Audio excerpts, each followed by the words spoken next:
voice of the ghetto youths again, yeah, yeah, yeah. Jah me beg you please, me no want fi bust my gun today. Please guide over me, keep my enemies far away, yeah. I try so hard, we do good but the pressure keep pulling me back, yeah. Me no want fi start, so when survival take over me full in the glock. Them a go say me wrong, but I just submit on. It no easy fi live in a Babylon. Dirty politician tell me where the money gone. No foul, no fi get full up with Teflon. Every ghetto youth fed up a hungry days. Just like Trinidad fed up a guns we blaze, yeah, yeah. So tell the leaders we need a change. Too many youths roam the street at day, idle with them pocket empty. Now get no work, through them can't left them territory. Most nights them a face hungry, and nobody cares. How me feel, me belly full of air. Me face mean, so me nah go fear fi rise the 16. If me have to forget the money green. Yeah, them a go say me wrong, but I just submit on. It no easy fi live in a Babylon. Dirty politician tell me where the money gone. No foul, no fi get full up with Teflon. Every ghetto youth fed up a hungry days. Just like Trinidad fed up a guns we blaze, yeah, yeah. So tell the leaders we need a change, yeah, yeah. Nah, nah, nah, nah. We really need a change, nah, nah, nah, nah, nah, nah, nah. Sweetie auntie, yeah, yeah, yeah. Sweetie auntie, right? Begging you please, yeah, yeah. Begging you please, yeah, yeah. Once again, youths again, nah, nah, nah, nah, nah. Them a go say me wrong, but I just submit on. It no easy fi live in a Babylon. Dirty politician tell me where the money gone. No foul, no fi get full up with Teflon. Every ghetto youth fed up a hungry days. Just like Trinidad fed up a guns we blaze, yeah, yeah. So tell the leaders we need a change.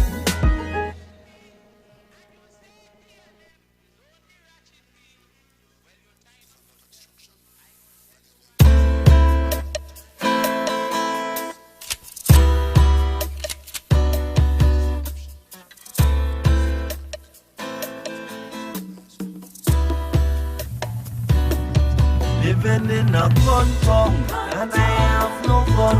Only a book full of words of wisdom. Telling me don't kill me brother, respect me sister, love myself as I love me neighbor. Gun town, murder zone, love is the only answer. Don't kill your brother, respect your sister, love yourself as you love your neighbor. Condolences to the families who lost loved ones in these violent tragedies.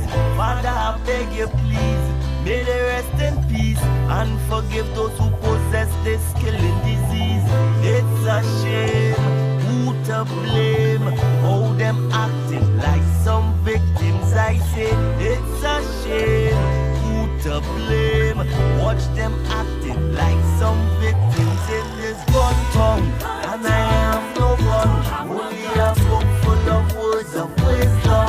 Telling me don't kill me brother, respect me sister, love myself as I love me neighbor.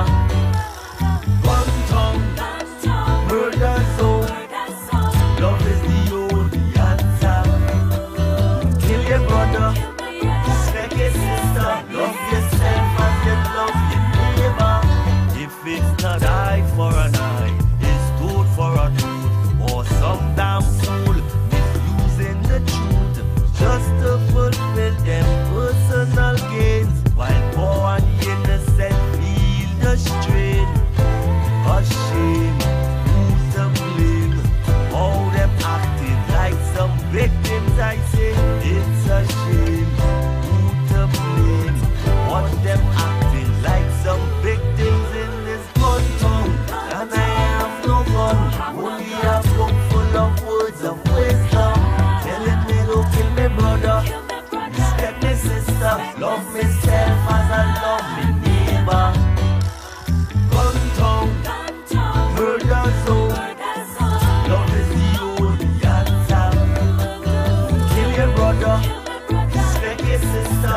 legal or illegal, with or without cereal, made to destruct, once bullet hit material.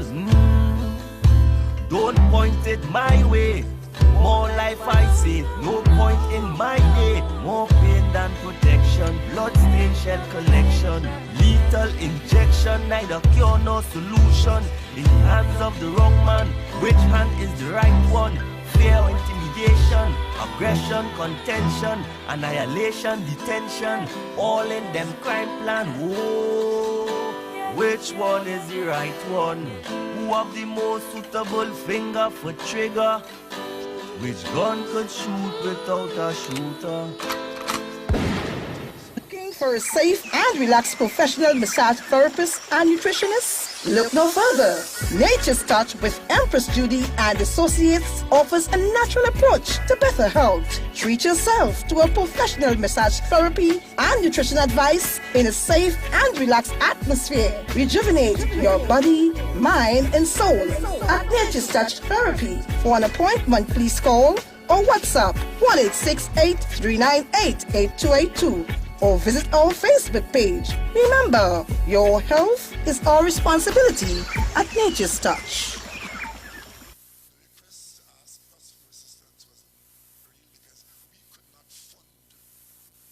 Were coming to examine us, because if that had happened and we were sure that we would get a good report, and of course you can't pay your own judge to adjudicate on your own case. So what we did during the period of trying to get the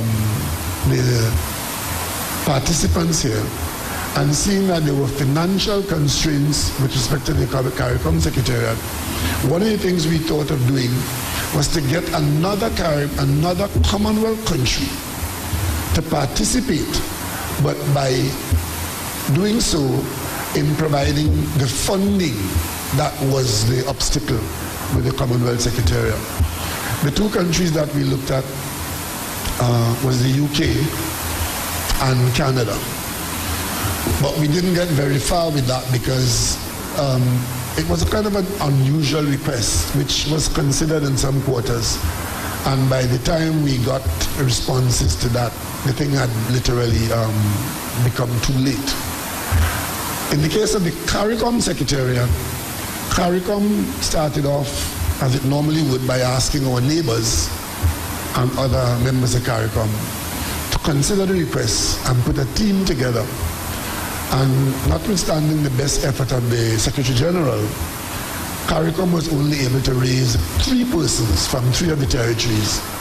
And the CARICOM Secretariat felt that that was not useful, because 3 persons, and they thought that they needed a minimum of 12 to 15 people, and they could not raise those persons, and they wished us well and asked us to proceed without them.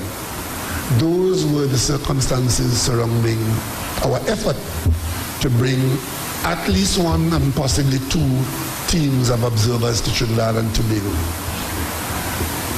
It is against that background that I take umbrage at the misrepresentation of the opposition leader, who has been deliberately trying to do the usual, which is to create a story devoid of any facts and truth, but coming from her mouth somehow should be taken seriously. And it is being said that I, as Prime Minister, 1, did not invite observers, and 2, I took steps to prevent the observers from coming here. I've seen it written in columns by columnists who have no regard for facts, abusing their position in the media, writing that the government prevented observers from coming, or the government did not take steps to have observers. I just want to dismiss that today and would not engage it any further for the folly that it is. And what I've done, I've published on the website of the Prime Minister of Trinidad and Tobago every piece of correspondence, email and letters surrounding this matter. And that is for the benefit of the public, because I know there are those who would, regardless of what is in there, they will say that that is their story, what they have said already, and they're sticking to it. and they're welcome to do that. But the public will see exactly what happened and will see exactly what we were dealing with and how it petered out. So it is there for your examination, and I think I asked for all the correspondence to be made available, and it has been put there. So I just want to remind some people that facts are valuable, and they can only get so far with this persistent lying from official sources. And I leave that for the leader of the opposition in her difficulty, whatever difficulty she may have. I'm afraid I can't assist her. If she can use that to assist herself, well, she's welcome to use it, but I can't assist her any further. So if there are any questions you may have on anything that might involve the government or the elections, this is the time that you may want to pose them, and I will try to assist in answering them as far as I am able to.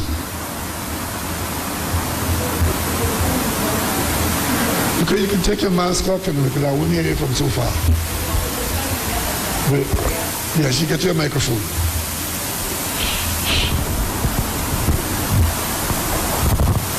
I said the opposition leader conceded just a while ago with respect to the election results. Do you have any comment to make on that? I don't know that a concession after the Election and Boundaries Commission had written to the President advising the President that the Election and Boundaries Commission has determined who has won the 41 seats, and that the President is now inviting the leader of a party to form a government. There's no room for any concession there. With respect to these, you released the documents on the observer missions, but the documents had been released, I think, before by Anil Roberts on Facebook. But what I wanted to find out, in going through some of them, there seemed to be a gap. You had written to the Commonwealth and to CARICOM on July the 9th. On the 10th, you got a reply, I think, from both of them. And Baroness Cotland had asked for certain things. I think it was a focal point. And there's mention here in a correspondence from her to Minister Moses on July the 23rd. And she says that no focal point had been yet communicated, and that it was essential for the deployment of the mission. Was there a gap in the communication? Because this is the 10th, and there's a response 13 days later saying that certain things which had been asked for on the 10th were not identified. Well, that request for a focal point, the Ministry of Foreign, you notice that the original request was under my hand. It was I who wrote to the Cabinet Secretary, and we established a focal point. The focal point then became the Ministry of Foreign Affairs. And it was the Ministry of Foreign Affairs that dealt with all these matters subsequent to that. So this request for a focal point was clarified in the communications, in the operations. So I don't know that there was any gap. We always had a focal point, and the focal point had always been the Ministry of Foreign Affairs. So anybody who dealt with us on this matter dealt with the Ministry of Foreign Affairs. So then why did she say that there was? I don't know what she was asking about. We had a focal point, and that would have been made clear. Okay. Now the other thing, the reason the government had asked the Canadian and the UK government was simply because for funding. It was only in the context that as far as we were concerned in dealing with the matter in the communication that we had, our understanding was that the problem of funding the Commonwealth Secretariat people were the problem. And therefore we said if we could have found someone to take up that aspect of it, then maybe it would have allowed them to do what they had to do. That was our understanding of it. And that is why we spoke to the UK and to Canada. Okay. All right. With respect to changes to the cabinet, what would be the rush? What is the guiding principle in making some of the changes? And are the changes fairly fundamental? No, but they're important. We would see some changes that would focus on some of the major initiatives that we have to do. One of the areas that you would see is the area of agriculture. You would see us trying to give agriculture a bit of a center stage because we intend to do a lot of work in agriculture. And if you don't see it tomorrow, you'll see it later on. And also the question of digitalization, you would see that reflected in the government. And that would have come in step with our roadmap arrangements that we need to bring that into the government in a special way. And some of the new people who would have come into the parliament, you would see some of them accepting significant responsibility. But there'll be a very strong element of continuity in the government. We are a little disappointed that we have not been able to hit the ground running after the elections, and that the last week has largely been wasted in gross futility. But we will press on from tomorrow.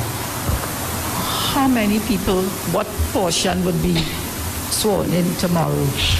I'm expecting to, given that we've lost so much of the early days, I'm expecting to swear in everybody tomorrow. The operation tomorrow should see the full cabinet sworn in tomorrow. Full cabinet, okay. But Her Excellency the President will have to organize this in such a way that it complies with the protocols, not the least of which we've been advised that we'll have very few guests. So that's one of the things that you'll observe tomorrow. And whether we'll be, I have not got the final instructions yet as to how it will take place, but it will take place tomorrow where all the nominees should be sworn in tomorrow. Will it be at Queen's Hall? I expect it to be at President's House. Okay. You forgot that President's House is now available for service. Yes, Jewel. Just take the mic, please.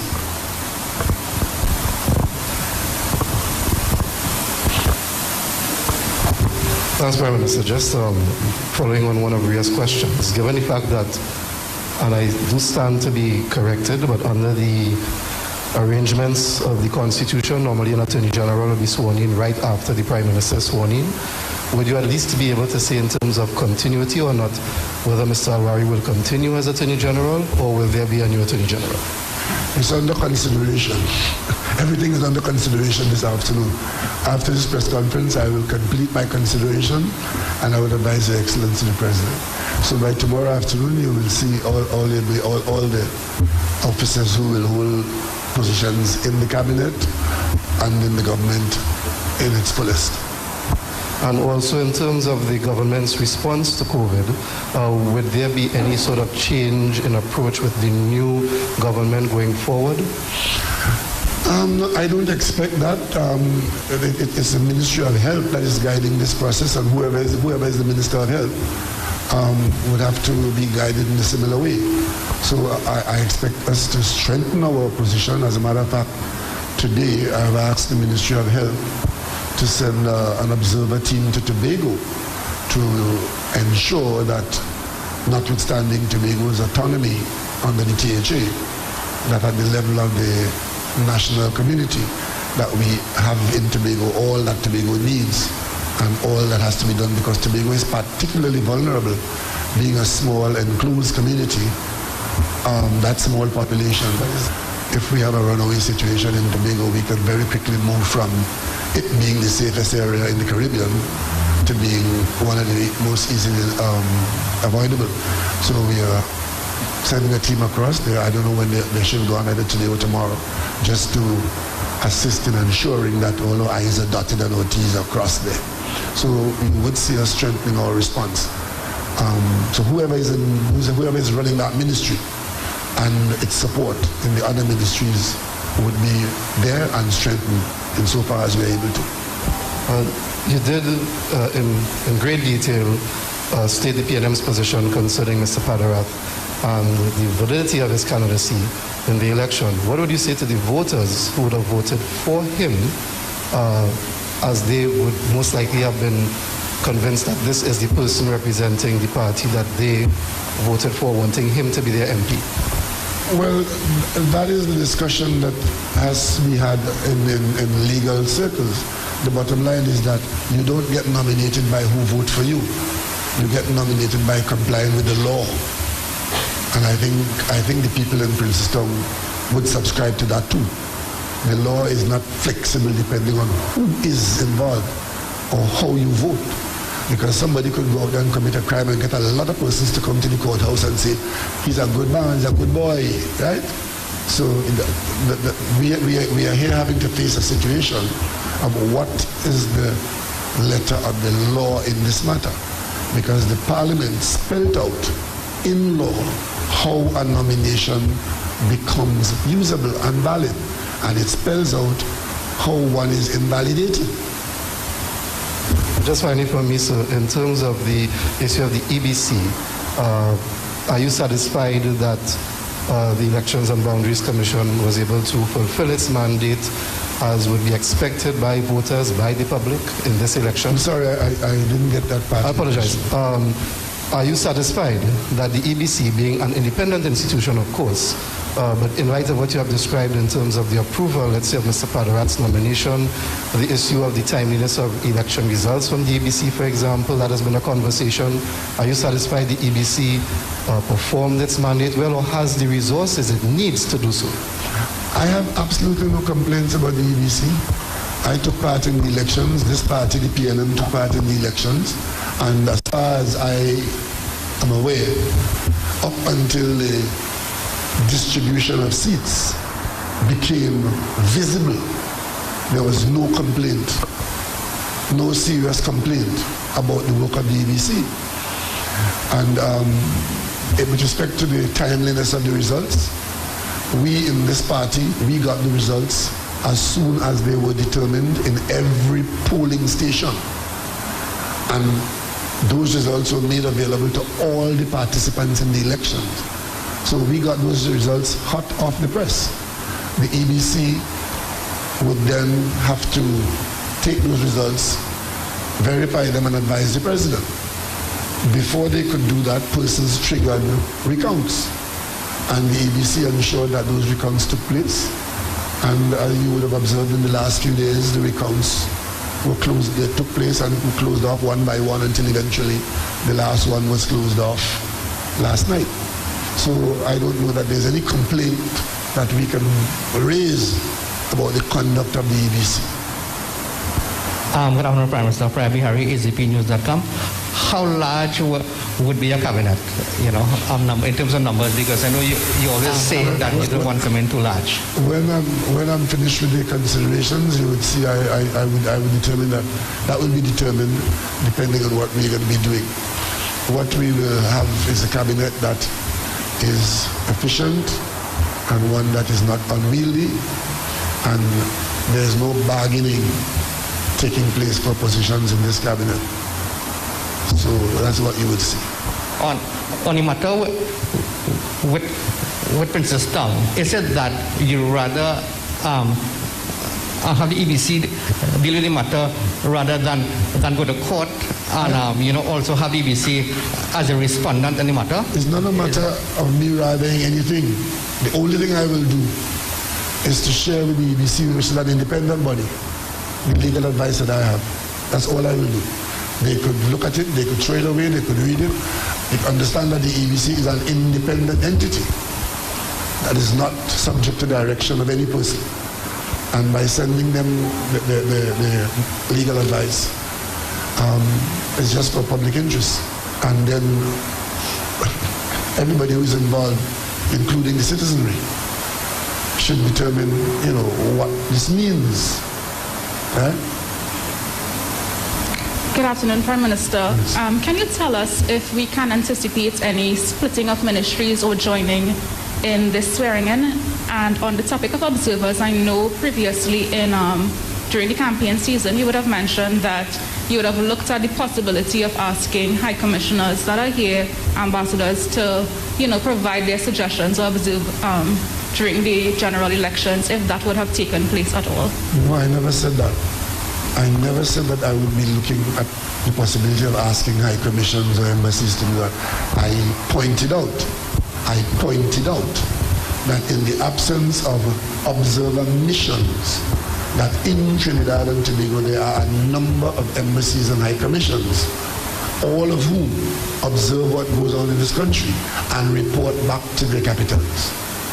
So the point I'm making is if something goes wrong with our elections, mission or no mission, there are a lot of international eyes in our country who will observe it and report to their capitals. So it wasn't a question of me going to ask anybody's embassy to observe our election. Because strictly speaking, there's no provision in our constitution for any observer there. It is for us to behave ourselves properly. And we did that on August 10th, like we normally do.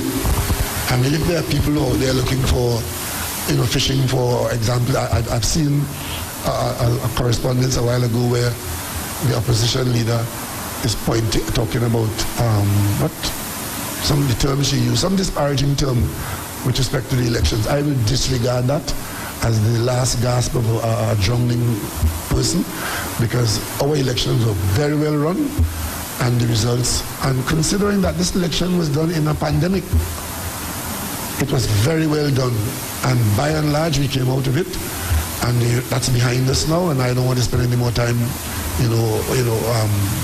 analyzing the election, because it was done in full public view, and up until 9:30, 10 o'clock on Monday night, everybody who took part in this election had a good report of the exercise. Yes, Julian News from Newsday. You mentioned the legal advice.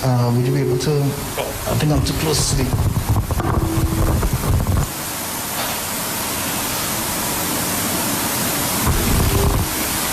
Yes, as I was saying, you mentioned the legal advice. Would you be able to name the senior counsels who provided the advice? No. That is, I would rather, if I do not subject people who have done work to, it's not for me to go and parade their names around town. It was senior counsel advice which I got, and I'm satisfied that they are senior counsel, and that's as far as I'm prepared to go. And just to clarify, the first example with the UK and Canada was the Commonwealth you were speaking about, not CARICOM. But when you all made overtures to the UK and Canada, you had said CARICOM, but that was Commonwealth you were speaking about. I'm sorry, I'm not. Take your mask off because I'm not hearing you. Sorry. When you said the government had made overtures to UK and Canada, you had mentioned CARICOM, but you were speaking about Commonwealth in that case. When you say overtures, you mean with respect to funding the mission? Yeah. It was in the UK and Canada. And that was for the Commonwealth observation? Yes, because the CARICOM didn't indicate that there was any difficulty in funding. CARICOM's difficulty was getting people to come to Trinidad. So there was no issue of wanting to find support for CARICOM. Okay, so the CARICOM issue was a numbers issue? The Secretary General tried to get personnel to come, and they felt that they would have needed minimum 12 people, possibly 15 people. That's the kind of mission that goes. They were only able to find 3 people, and therefore, on that basis, they declined to go any further. Okay. And when you mentioned that a request for the government to fund, well, it would be the Commonwealth, would not be nobody made any request to us for funding. The principle was always there that we could not fund it because it would be us funding people to come and adjudicate on our behavior, and therefore we could not fund it. It normally is funded by an external entity. Okay, and finally from me, what would you say to, well, during the recount process and this post-election process, the opposition has made a number of accusations and claims against the EBC. Any concern about the population's confidence in the EBC being affected? Well, I think the opposition is being very irresponsible, because granted that an election defeat is hard to take and it generates disappointment. That's one thing. I could understand that. I mean, you expect to win and you lose and you could be disappointed. But to go out of your way to tarnish the officers and the entity, I think you're crossing the line there.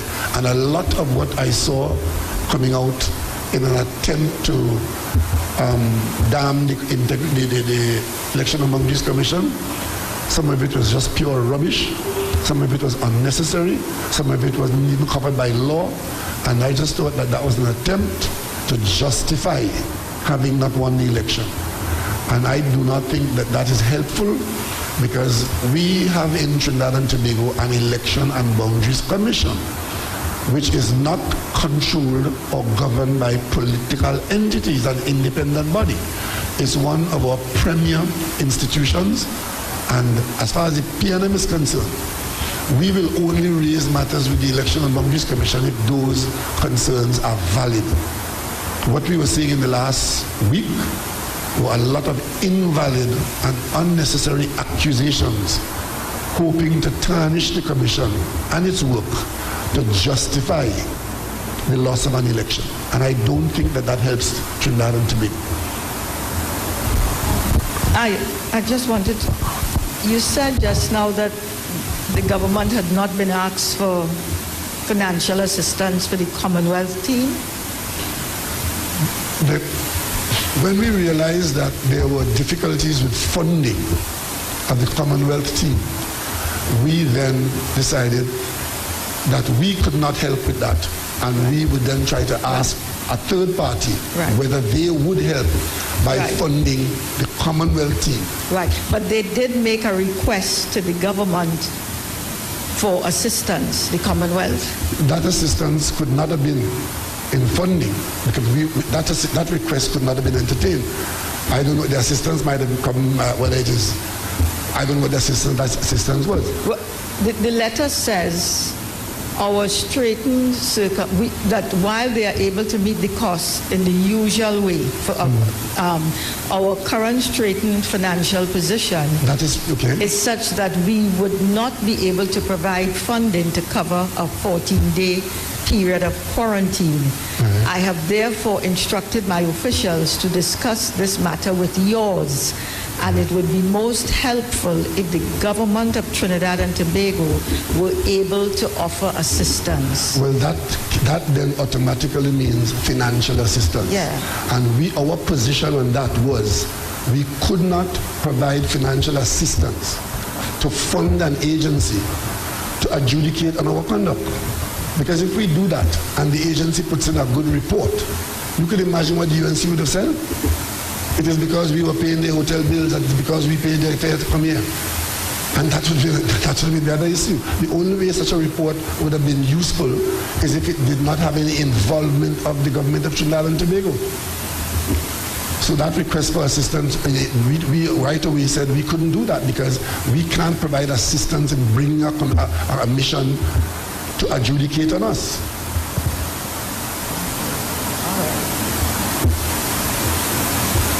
Yes, Jude. With the swearing in tomorrow, and the government, the new government, then beginning its work in terms of the budget, how would that be worked out? Was there any major delay in terms of the preparations for it? Well, we lost a week, but it's not fatal. But we were hoping to go straight into that.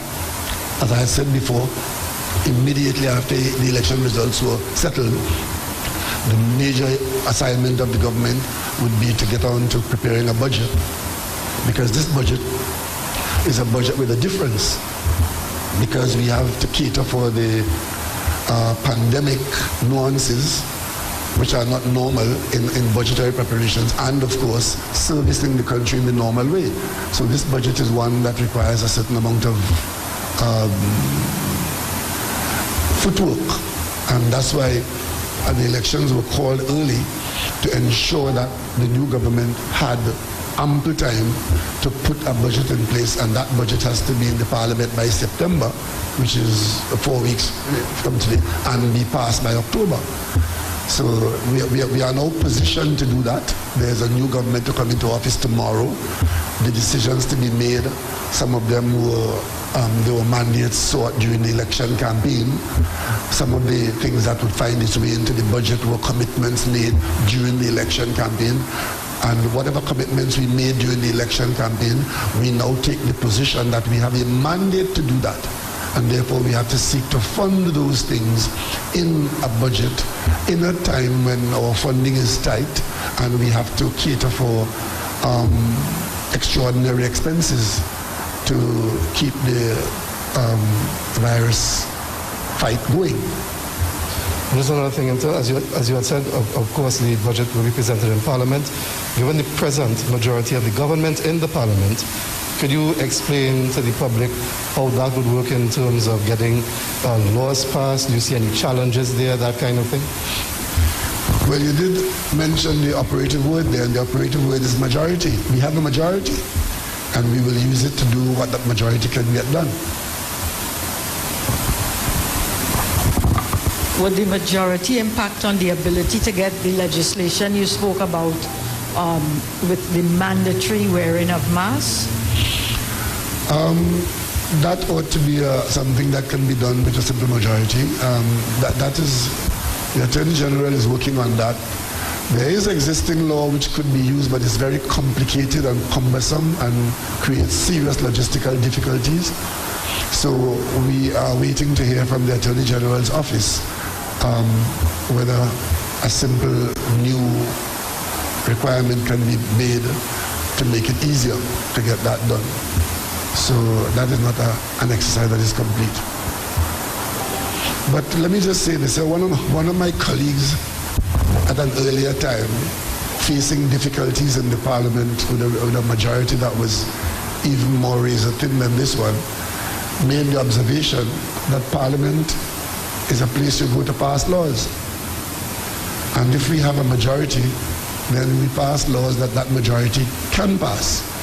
If there are requirements for special majorities and so, then that would be a matter for the larger Parliament to determine whether the country functions in that way or not. For example, we have this issue of the Tobago House of Assembly, of the Tobago self-government issue. That is not a matter that the government can pass. And I'm saying this for the benefit of Tobagonians who led up a garden path in the last election campaign. The government cannot interfere with the Constitution with 22 seats.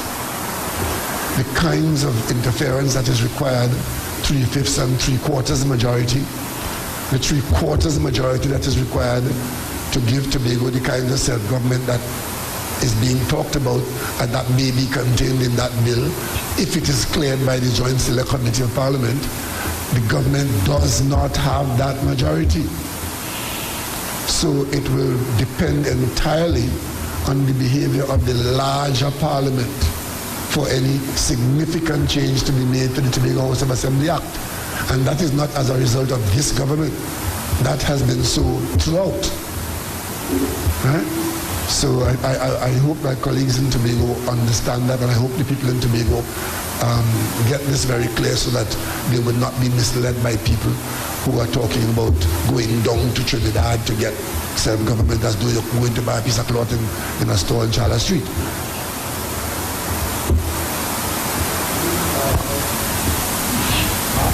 After tomorrow, the swearing in, would you be able to give a timeline in terms of the Petrotrin refinery arrangements?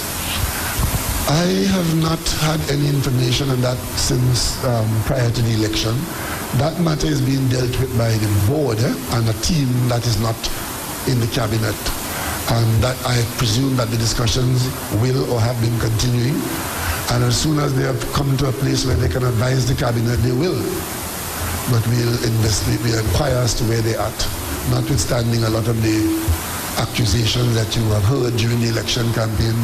I will disregard that as part of the election campaign. And now that the election campaign is behind us, I expect that good sense will prevail without that chaff, and we would get it done in a serious way. It's a serious business. It's a business decision. It's business negotiation. It's business commitment by contract It's $1 billion enterprise in business, which might have a completely different DNA to, union work. So we are quite prepared to work alongside the prospective owners. And if we get a conclusion that is satisfactory to the people of Trinidad and Tobago, we will do it very hastily.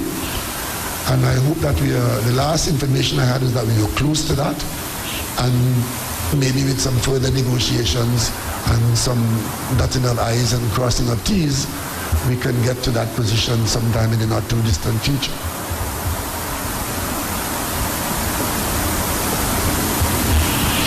Well, if there are no further questions, I want to thank you all very much for coming, and I want to tell you that I look forward to having you work alongside the new government information going forward. Thank you very much.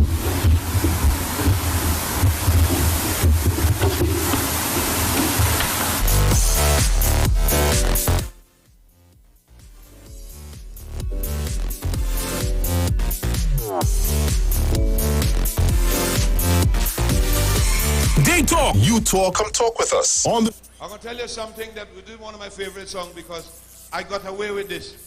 True, believe it or not, I got away with this. I know a lot of the women here will not believe, but I did get away with it. After this entire event, we will still remain friends.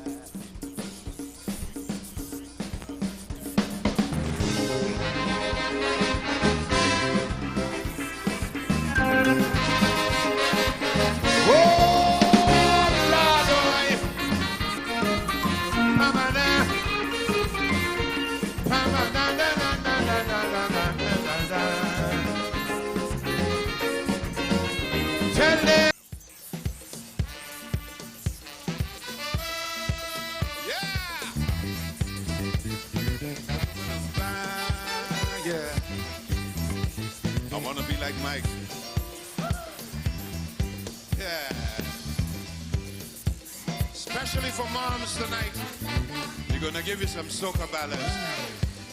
You and I can make a pact. We can bring salvation back. Where there is love, where there is love, I'll be there. I'll reach out my hand to you. I'll have faith in. This Friday, it's Calypso Night on Iowa Stage, featuring. Hello, well this is Impulse, and you see this Friday on Iowa George Stage is one-on-one with me and I. Don't forget, this Friday on Iowa George Stage is Real Kaiso. Log in, tune in, you and I. This Friday, real thing, all kind of thing, ting. Streaming live on Instagram at Iowa George, Facebook Neil Iowa George, and YouTube Iowa TV. It's Iowa Stage.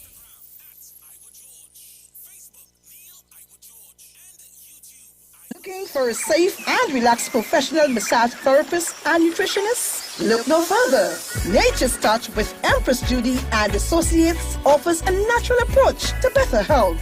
Treat yourself to a professional massage therapy and nutrition advice in a safe and relaxed atmosphere. Rejuvenate your body, mind, and soul at Nature's Touch Therapy. For an appointment, please call or WhatsApp 1-868-398-8282 or visit our Facebook page. Remember, your health is our responsibility at Nature's Touch. Finally, a line of baking products that caters for the gluten-free, cholesterol-free, egg-free, and dairy-free person, enriched with sesame, flax meal, and chia seeds. Also try our line of seasonings and spices that are ideal for diabetic, kidney, heart, colon, and hypertensive persons. Perfect for the whole family. Healthy O, the healthier way to go. Find it in a supermarket near you.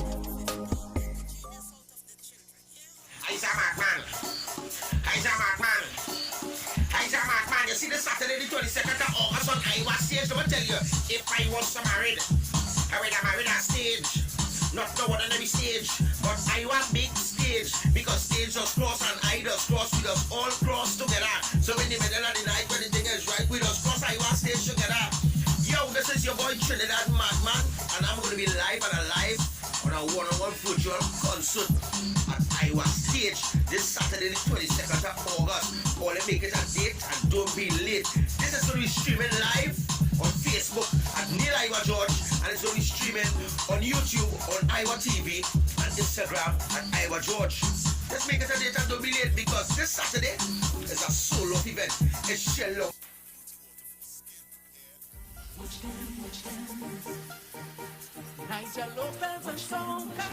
Yo, well, it's yours truly, Nigel Lopez, and I'm going to be on the Street 919 Wednesday the 19th of August. We doing it concert style. Streaming live on Instagram at Iowa George, Facebook Neil Iowa George, and YouTube Iowa TV. It's Iowa Stage.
Afternoon, I am Vanessa Thomas with the 3 p.m. news update on the Street 919 FM and online Facebook and YouTube. Dr. Keith Rowley announces that he will be sworn in as Prime Minister tomorrow. Meanwhile, more than a week after the general election, opposition leader Mrs. Kamla Prasad Visasa has finally conceded defeat. However, she said she will not be resigning. And over 50 SCA students under self-quarantine from the Vista Bella Presbyterian Primary School are unsure as to whether they will be allowed to write the secondary entrance assessment exams on Thursday. According to reports, the children were swabbed and tested for COVID-19 on August 11th after a classmate tested positive but are yet to receive their results some 8 days later. And that was the 3 p.m. news update on the Street 919 FM and online Facebook and YouTube. Stay tuned for much more details on these stories and more at 4. I am Vanessa Thomas. Good afternoon.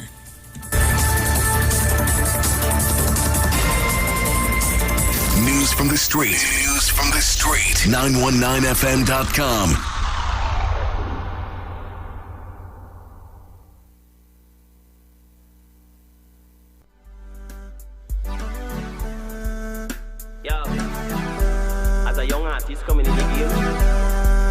It's a real struggle, a real fight to make it. But at the end of the day, you gotta keep your head up high. You gotta know what you want. Yo, access. One of my greatest dreams.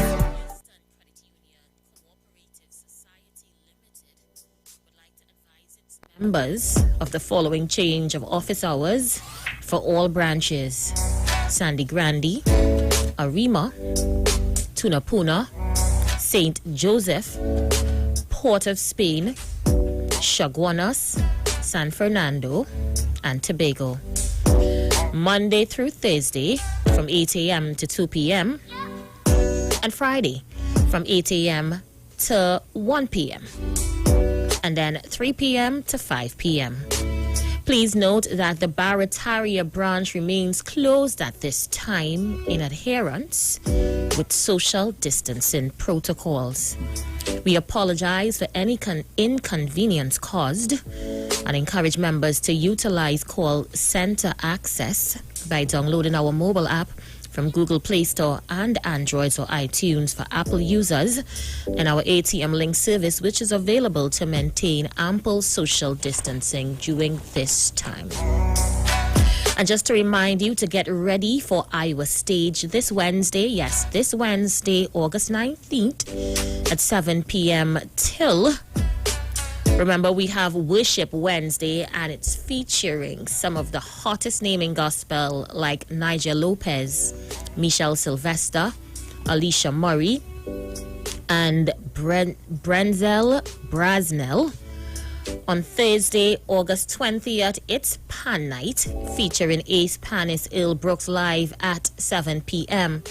And on Friday night, that's August 21st at 7 p.m., the man himself, Neil Iowa George, is going to be one-on-one with Impulse.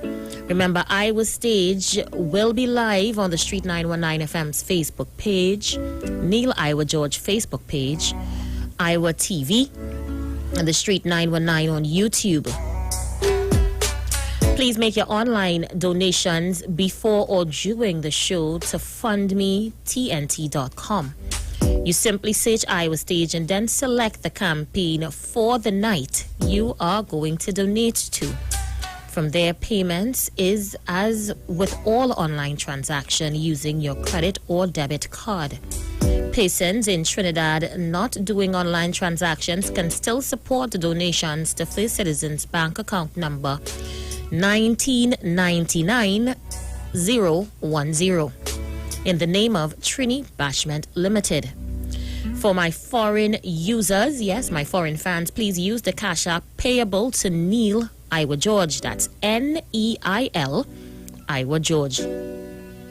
Don't forget to tune in and be a part of these dynamic series of concerts on Iowa Stage. That's one-on-one with the artists, supported by Tuco, taking care of business through our music, Pantrin Bago and U-Store, Lady Alves Avenue in San Fernando. So much to discuss in these next few hours. Let's jump straight inside. So Trinidad and Tobago, it is one thing after the next. So Kamla Persad-Bissessar concedes defeat, but she has not resigned, not after she came out in scathing attack against the Prime Minister, Dr. Keith Rowley. She claimed he deliberately sabotaged international observers. Dr. Rowley, of course, put into the public domain a series of letters from the Commonwealth Secretariat and himself. So we're going to go straight to the letters, and then, of course, we're going to take it in the series of events in which it happened. So according to the Commonwealth letter, which is in front of me, with the heading Commonwealth General dated the 14th of July 2020, Honorable Prime Minister, I thank you for the letter of the 9th of July 2020, formally notifying me that the national parliamentary elections are scheduled to be held on August 10th, 2020, and invited me to deploy a Commonwealth Observer Group. As you rightly observe, the Commonwealth has a proud history of positive engagement with Trinidad and Tobago regarding elections observation. The Commonwealth observed the 2000 and the 2015 general election. Eminent Trinidad and Tobago's nationals have served with distinction on observer groups across the Commonwealth. While the COVID-19 pandemic posed unprecedented logistical and practical challenges, we are committed to making every possible effort to enable us to respond positively to your request for an observation mission and to assist Trinidad and Tobago in any way practical. Thus, I have instructed my officials to work with your authorities and make every effort to overcome the logistical and other challenges in order to facilitate the presence of the Commonwealth Observer Group for the 10th of August 2020 national parliamentary elections. I note that your government, as expected, continues to implement robust measures to respond to the COVID-19 pandemic and that the current protocols require the Commonwealth Secretariat to apply to the Minister of National Security for exemption to be granted in order for election observers to enter Trinidad and Tobago. And that is, if this is granted, 14 days of state-supervised mandatory quarantine are required. While the Commonwealth Secretariat would be able to meet the cost of the observer mission in the usual way, our current strained financial position is such that we would not be able to provide funding to cover a 14-day period of quarantine.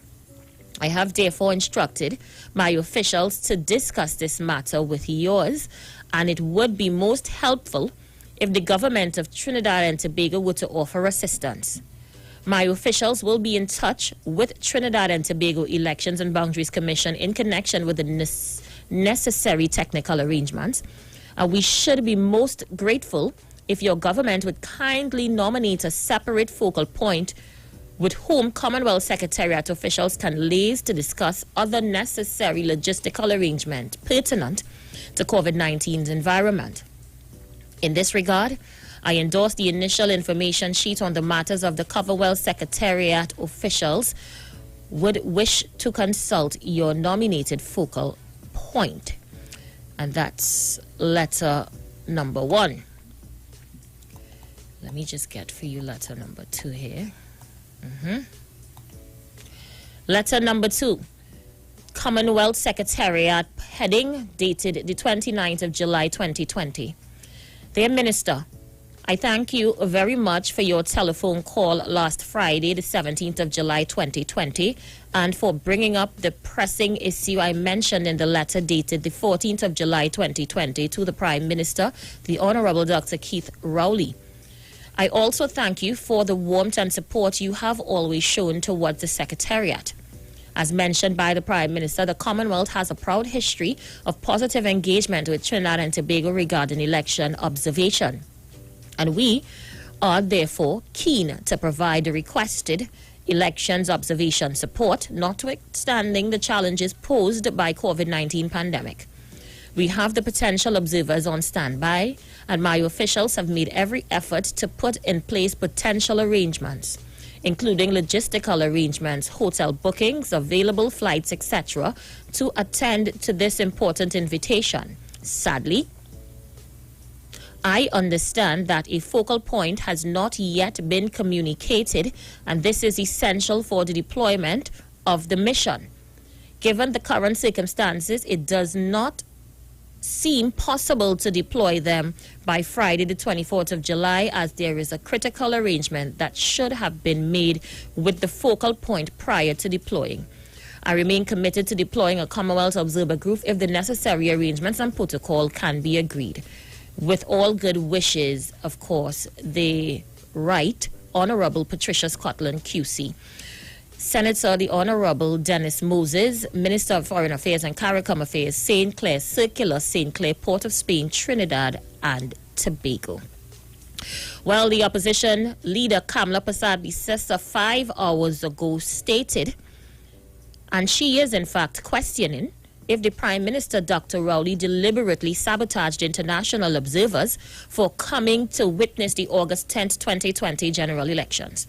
In a statement on her Facebook page, Ms. Persad-Bissessar said the letter that both organizations had in fact indicated that they could make the trip to observe the elections. On Monday night, Prime Minister Dr. Rowley published letters in which he requested CARICOM election observers 30 days ago, asking for their presence. The letters revealed that Dr. Rowley had written to CARICOM and also published correspondence of WhatsApp messages and screenshots between CARICOM officials and Dennis Moses, former Minister of Foreign Affairs. In the initial letter of the request for observers was made on the 9th of July, Dr. Rowley, during the election campaign, said the observers couldn't make it because he didn't want to pay the quarantine for 14 days. Well, Dr. Rowley had a press conference a short while ago, sought to clear the air on all matters involving such, and also making news. So much is happening. Trinidad and Tobago. Kamla Persad-Bissessar has resigned. Well, let me take that again. She has conceded defeat, accepts responsibility, but she isn't resigning.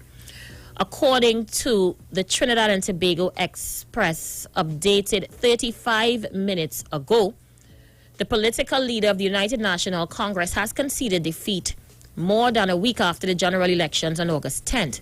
This is the statement Persad-Bissessar issued this afternoon. After some days of reflection and monitoring in the progress of the election recount process, I am satisfied that the people have spoken and Dr. Keith Rowley and his party shall form the new government of Trinidad and Tobago. I congratulate them and wish them the best. I know that many of you are feeling a sense of disappointment with the election result. I too am disappointed with the election and I accept fully responsibility of the result.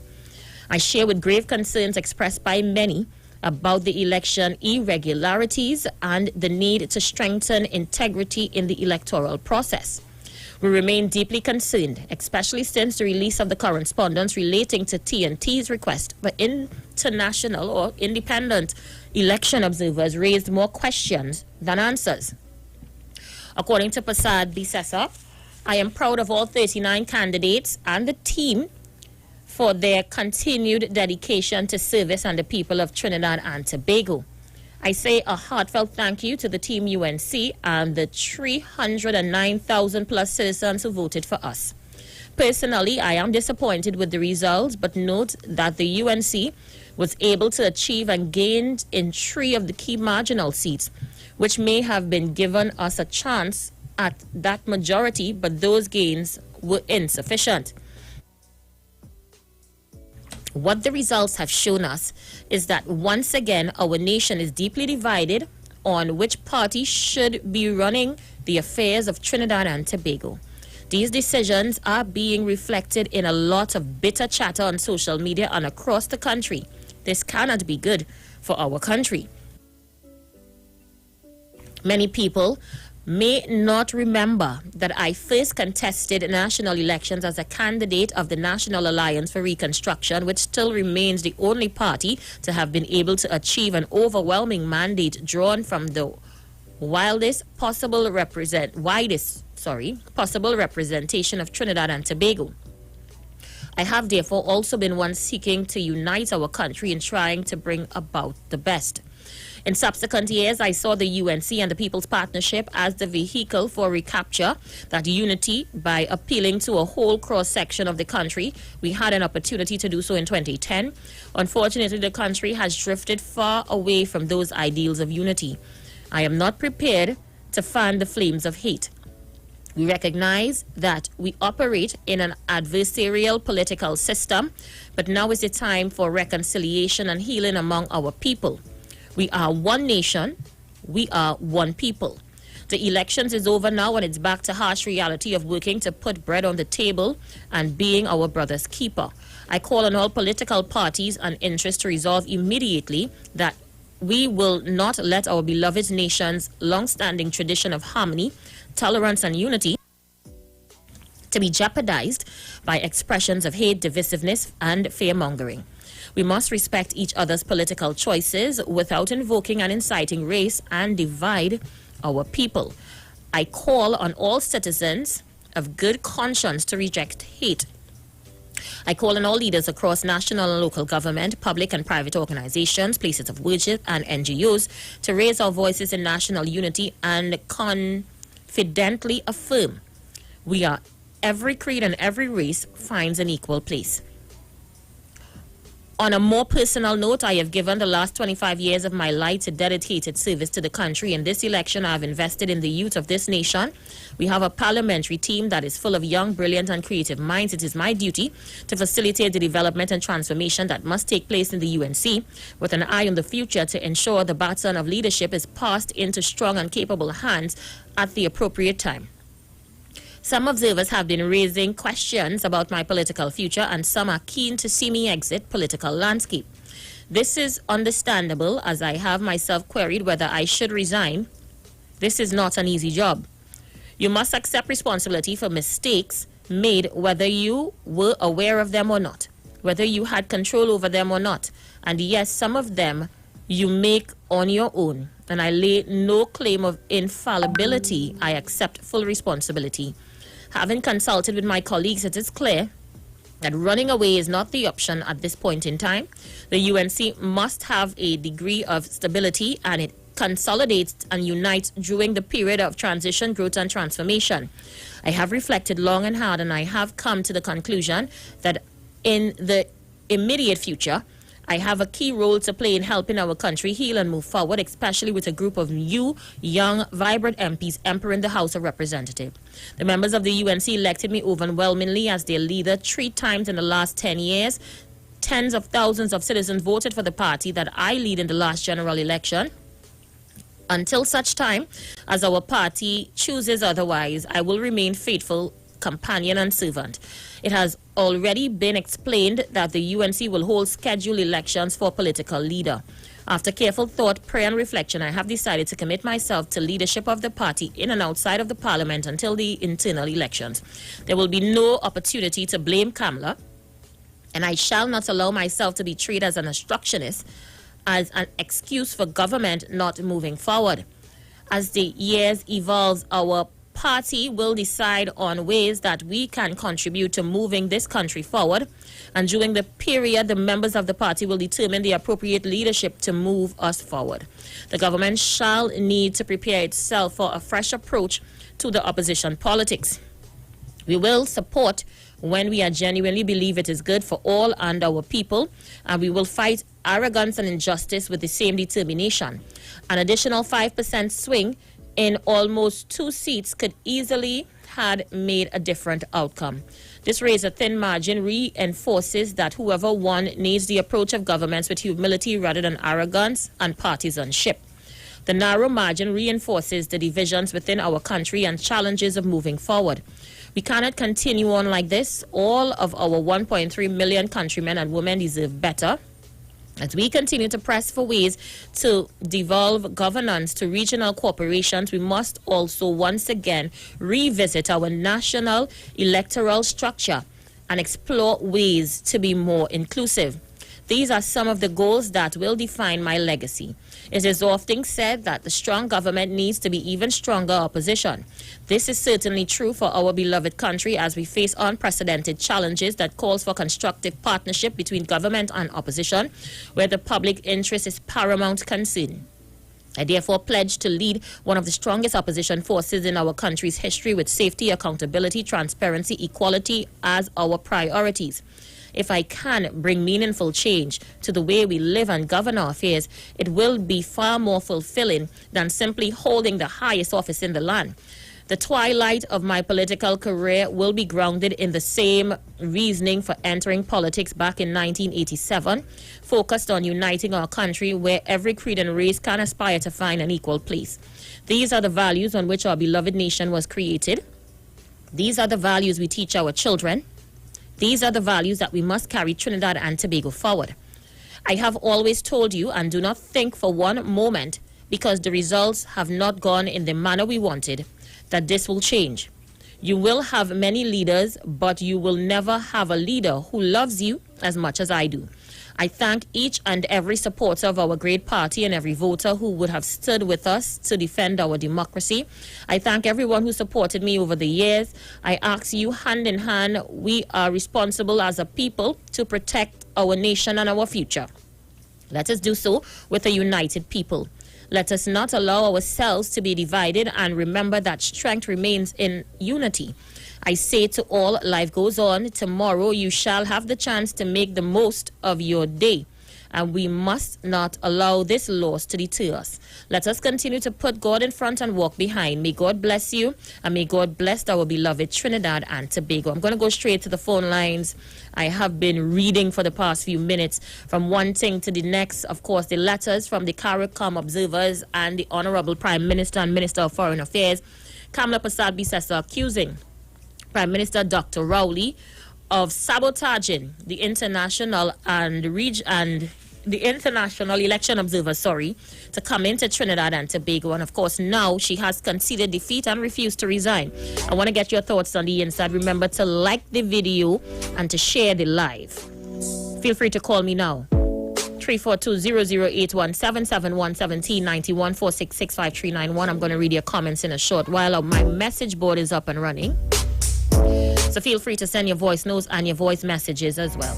I'm going to go straight to the phone line. Caller, you're live. Good afternoon. Good afternoon to you, Aisha Wells. Good afternoon. Well, after reading all them two letters, you need a drink of water. Now that real talk, boy. Yeah, boy. I had 2 cups on standby. Take a step in here. How are you going to tell? I'm good, thank you. All right, okay. Now, I hear any Prime Minister speaking right, because that's certain kind of what happened this way. I mean, today? No, he will be sworn in tomorrow. Oh, he will be sworn in tomorrow. Well, yeah, let's do what they do and we'll do an observant and we will pay full attention to them. And that's what the government knows. We wish them well on everything as Mr. Bissessar say. Right, the people talk, they choose their PNM, fine. You'll get them an opportunity. But at the end of the day, just like how we take the interest of Trinidad and Tobago from 2015 to 2020, that will not change. The government will be formed, we respect that, no problem. But this government is going to be under close observation just to make sure things go well. Because at the end of the day, Trinidad and Tobago is our #1 interest over any political party. So I just want to put that out there straight. But I wish the government well and hope everything goes well. Thank you very much, Aisha. Thank you so much, and very mature of you, Crime Buster.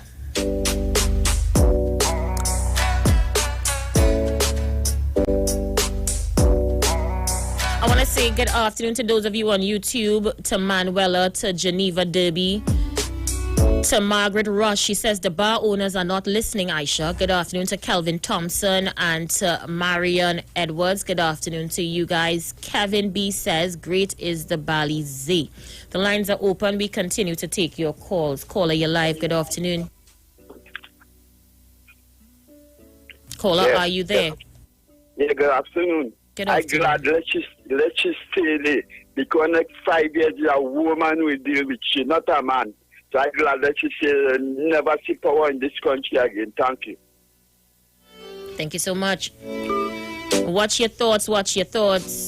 Good afternoon to Lorena. She's on the live. To Alan Cummings. Alan says, you cannot put a cat to butter. We would have had a say, there goes our pensions and UTC. Curtail is curtail. Anyhow you put it, observers or no observers. We want the billions that allegedly disappeared under the UNC between 2010 to 2015. A lot of reporters disappointed that there was no compensation to get. Congrats, no more UNC. Let's see who's there. Caller, you live?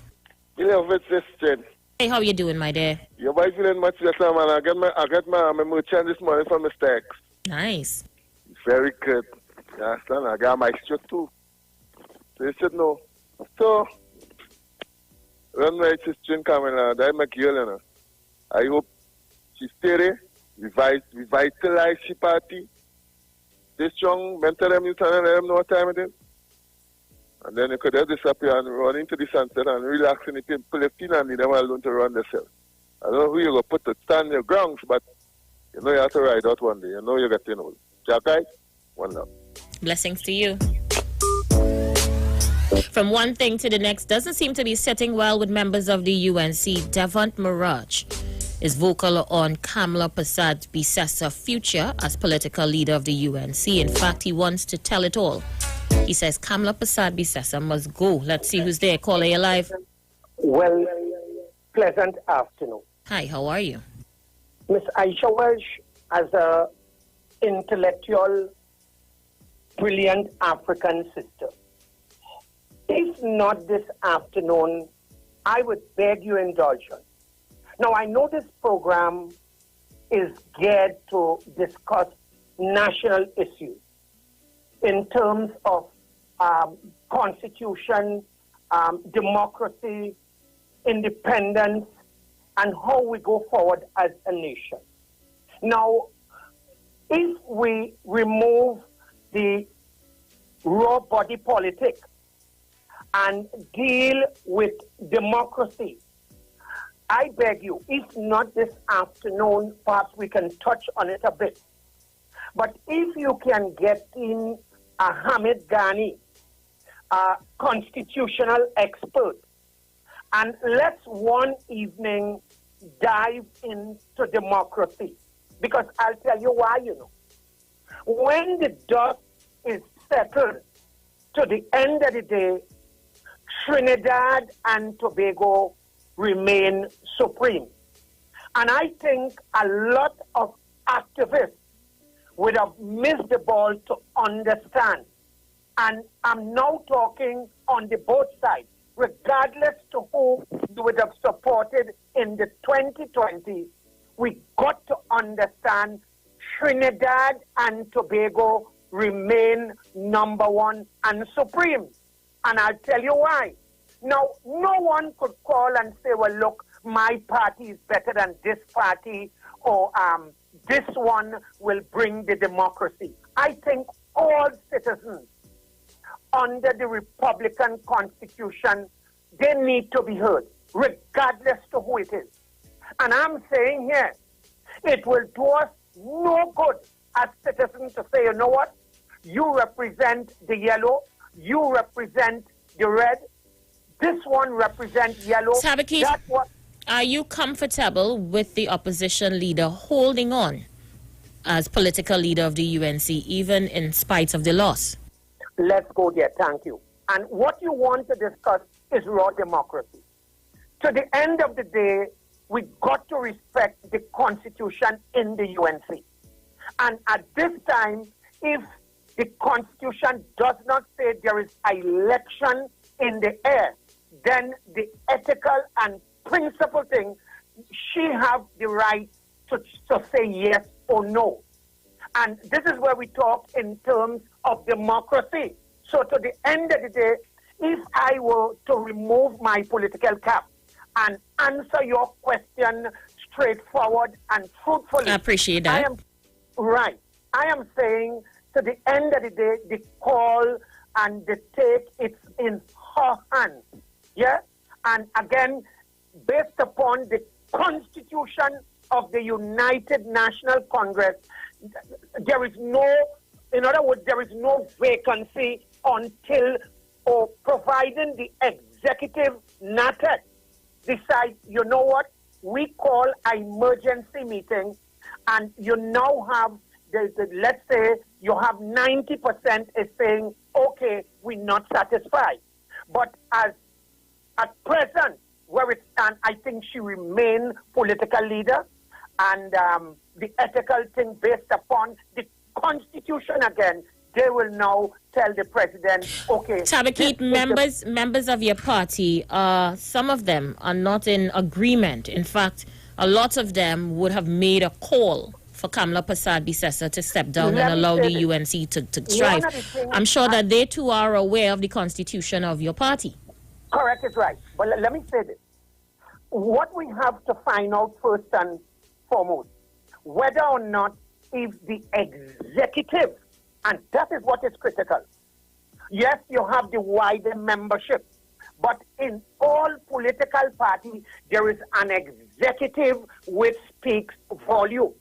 So as a result of that, I will leave that up to them. So I want to now go back. You asked a pertinent question, because you with me? I'm here. That deals with a strong level of democracy. And that's why, since you asked me that, I want to come back now to the national issues. And I pray that all citizens, regardless to your political affiliation, let us not forget, if you leave this country and you go in any part of the world, they don't want to know if you is UNC or PNM. What your passport say, where you were born, what your birth paper say, Trinidad and Tobago. And in saying so, everybody has a right under the sun to choose. So if someone says, I want to be a PNM, I'll be fast with myself to tell them no. You want to be UNC, I'll be fast and out of place. But I'm saying here, let us not forget the Constitution. It stands above all political parties. Even though we understand the nature, and this is where now I take my leave as I say this. Now, the opposition also makes up a part of the governance structure. In the Constitution, there is certain clause and certain bills and certain where you want to put in certain things under the president. You must have discussion with the prime minister and the opposition leader. So anybody who really loves Trinidad and Tobago and you call after and curse Tabakit, I think you're a dunce. You're more stupid than the back of a spoon. I'll tell you why. Because if you try to see if you could play down what I'm saying, then you can't read, you can't write. You don't have a copy of the Constitution home. And I hope and pray after today, if you have to download it, if you have to get a hard copy, I ask every citizen, get a copy of the Constitution because your rights is enshrined in the Constitution. So when a politician or any 2x4 or activist come on the radio and they're spewing rubbish, you could call Aisha and say, Aisha, do not entertain that.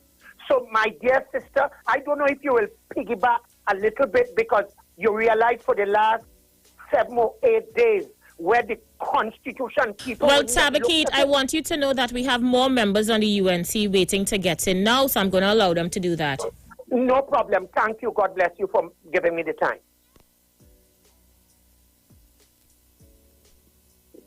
Trinidad and Tobago, we have on the line with you Devon Mirage, UNC activist. Can I call you a UNC activist, Devon Mirage? Yeah, why not? Okay, great. A very special good afternoon to you. No stranger to the Street 919 FM.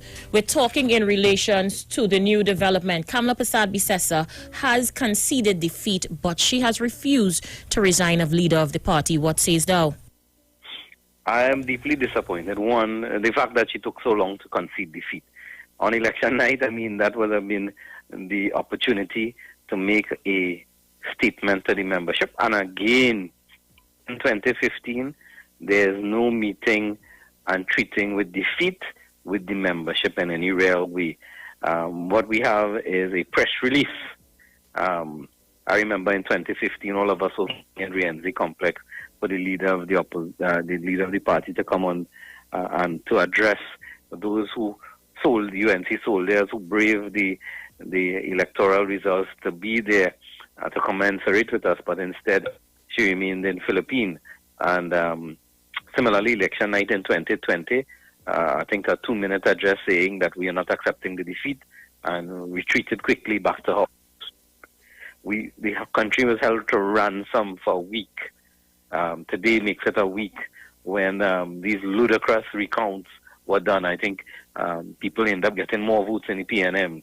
With such wide margins, these recounts made absolutely no sense. No sense at all, yet had to endure it. And nonetheless, it did not change the price of coffee. The UNC still lost, and we got a concessionary speech today via media release, with, again, not even the courtesy of a video message even. So, since election night on August 10th, the political leader of the United National Congress have not been seen. We have not seen her as members, and this should be cause for concern. Dr. Rowley has made many appearances, which his members and the national community have seen him even today. And so it shows that one could hold a press conference and adhere to social distancing and all the requirements of the COVID restrictions. Secondly, the release today, really, while conceding defeat, indicated very clearly that Ms. Persad-Bissessar has no intention of stepping down as political leader after losing 2 successive general elections back-to-back, and instead indicating that when the party election is held next year, that that's when something is going to happen. A number of questions coming to mind, Devon Maraj. One, why talk out now? Kamla Persad-Bissessar has been on a losing streak for some time. Two, what does the constitution of the UNC say about losing elections? Are they allowed to hold on until such time? The constitution of the UNC is silent on losing election. It doesn't say those 2 elections that you have to step down. Perhaps there needs to be an amendment to it. Hopefully somebody will make that along, whoever is the leader at the time would make that. Why I haven't spoken out? As a good soldier in the UNC, we said, okay, this election of 2015 was what it was, and we allowed Ms. Persad-Bissessar, who really only became political leader in 2010, and then within months was then prime minister, so she never had any real opportunity in opposition to face an election. We felt that that 5-year period would have been a period where, more or less a period of grace where we gave the political leader the benefit of the doubt. And she ran the election as she saw fit. We had all sorts of reasons why the election of 2015 was lost, who was to blame and who wasn't to blame, and so on. So that period was given to 2015 to 2020. And now, I, along with many others, am no longer prepared to remain quiet. We saw. Can you name some of the many others that you're referring to? Because you have been the most vocal on social media about Kamla Persad-Bissessar at this time. Trevor Sudama issued a statement, and he was one of the founding members, one of the 4 founding members of the UNC. You have John Humphrey, you have Kelvin Ramnath, and Basdeo Pandey, and Trevor Sudama. Trevor Sudama has an article today in the paper. Robin Montano, former UNC senator, has made a very strong statement yesterday. We have Robin Moonan, the chairman of CAL's, former senator in the UNC government and deputy mayor of San Fernando, making a statement yesterday. Vasant Bharat, former minister of government and long-standing UNC member. Fuad Khan making a statement. Ramona Ramdial. Do I need to go on? So in other words, you're saying quite a number of influential persons within the party from its inception is now calling on Kamla Persad-Bissessar to hand in the towel. Those are public calls. I have been receiving private calls from persons calling me and giving me encouragement to go and keep the fight going, and people who are campaign managers and constituency executives.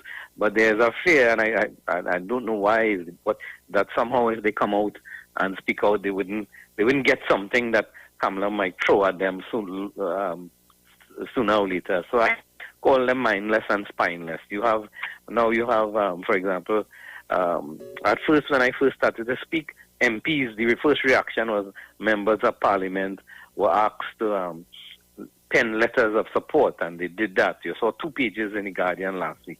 Following that, you had constituency executives sending out letters. Then you had councillors sending letters of support.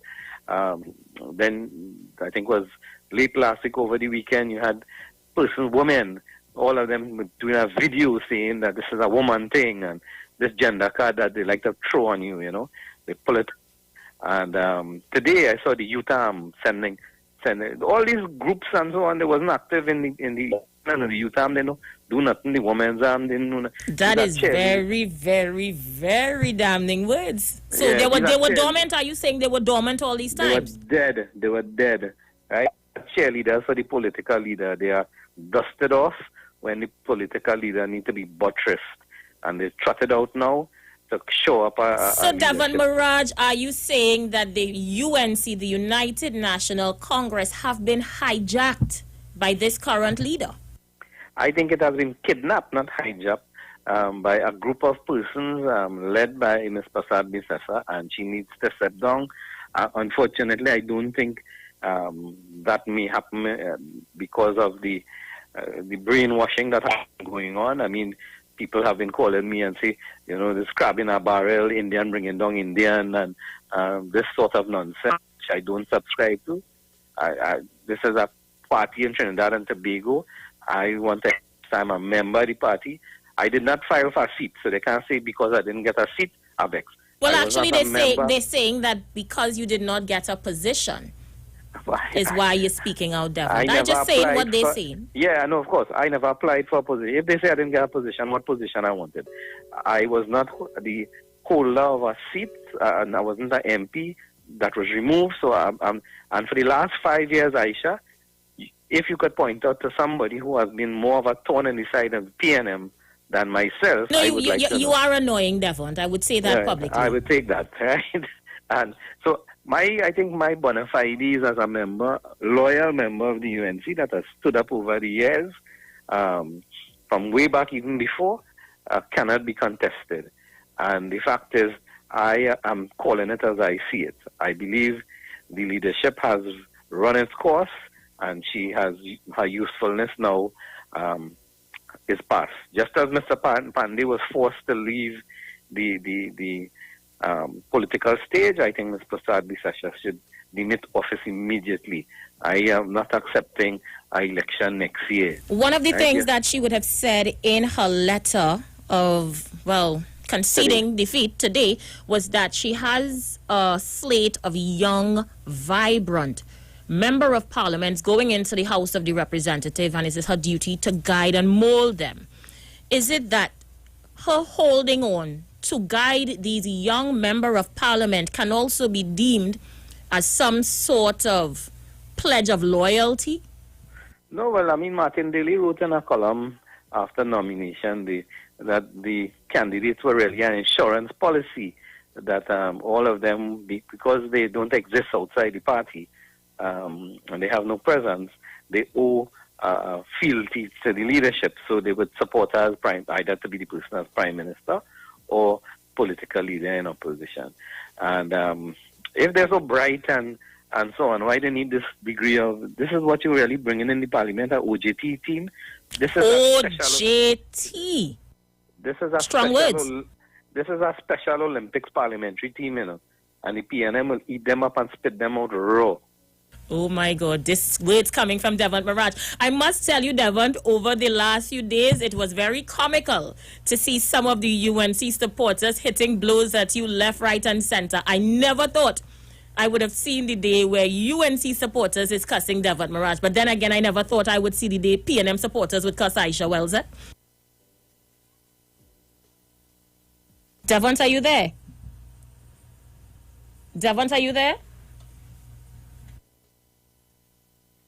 Devon, are you there? All right, apparently we have lost him. I'm going to try to get him on the line, people. I'm going to try to get him back on the line.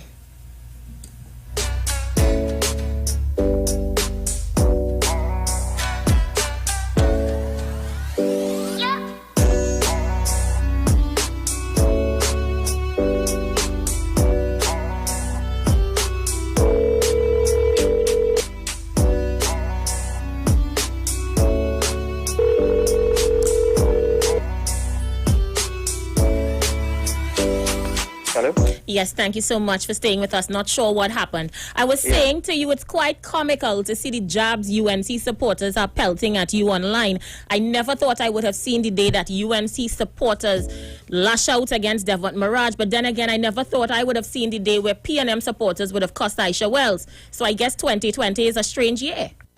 Yeah, well, the thing is, once you speak truth to power, I mean, because I have nothing to get or nothing to lose with this. I would like to see the party that I belong to and subscribe to do better next time around. We are going to be in opposition for 5 years, right?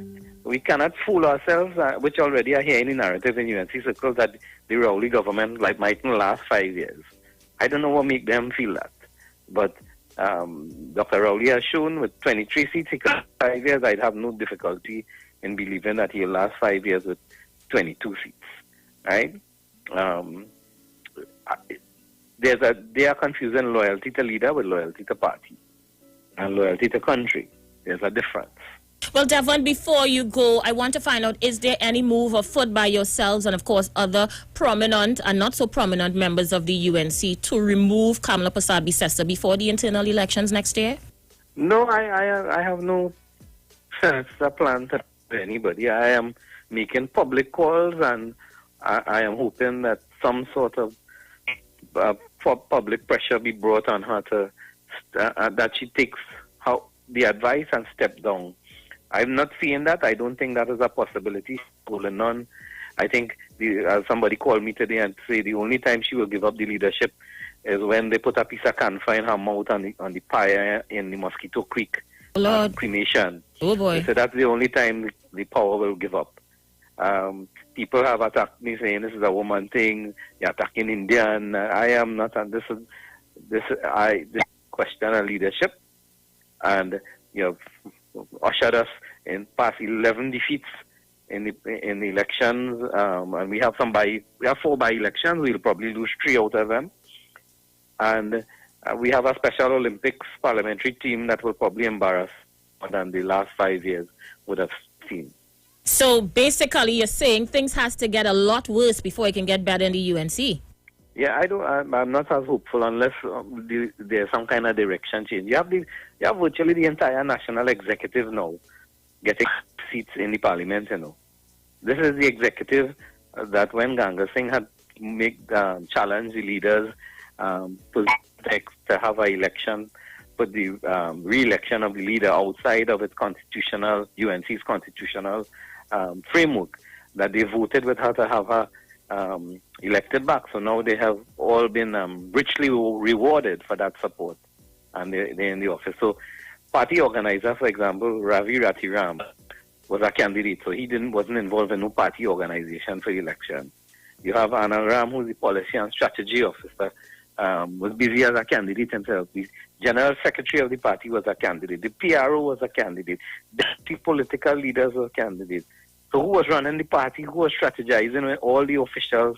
But Devon, I hear you, but I can't see for the love of me someone like you who keeps the PNM at bay with every single thing they do would have sat there and saw this happening and not say nothing until now. Private messages were sent. Private communication was sent and ignored. So you say that you were addressing the issue privately and they were ignored? Yeah, but at this point in time, after the election has been tallied up, now is the time that if you make statements such as this, we can't lose twice. We don't lose already. Right? Now is the time to rebuild, re-energize, and refocus. How many years have you been a member of the UNC, Devon Maraj? Since 1995. Since I came back from my overseas studies. And you intend to stay a member of the United National Congress? Yeah, where I go, yeah. Well, I want to tell you what I hear. You know what I hear thing?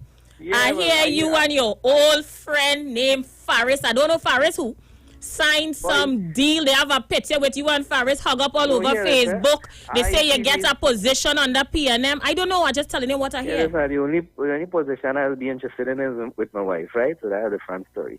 That photo, Faris, was in 2013 at the Lime set, and Faris is a very friendly man. He come by me and he want to take out a picture where you want me to do.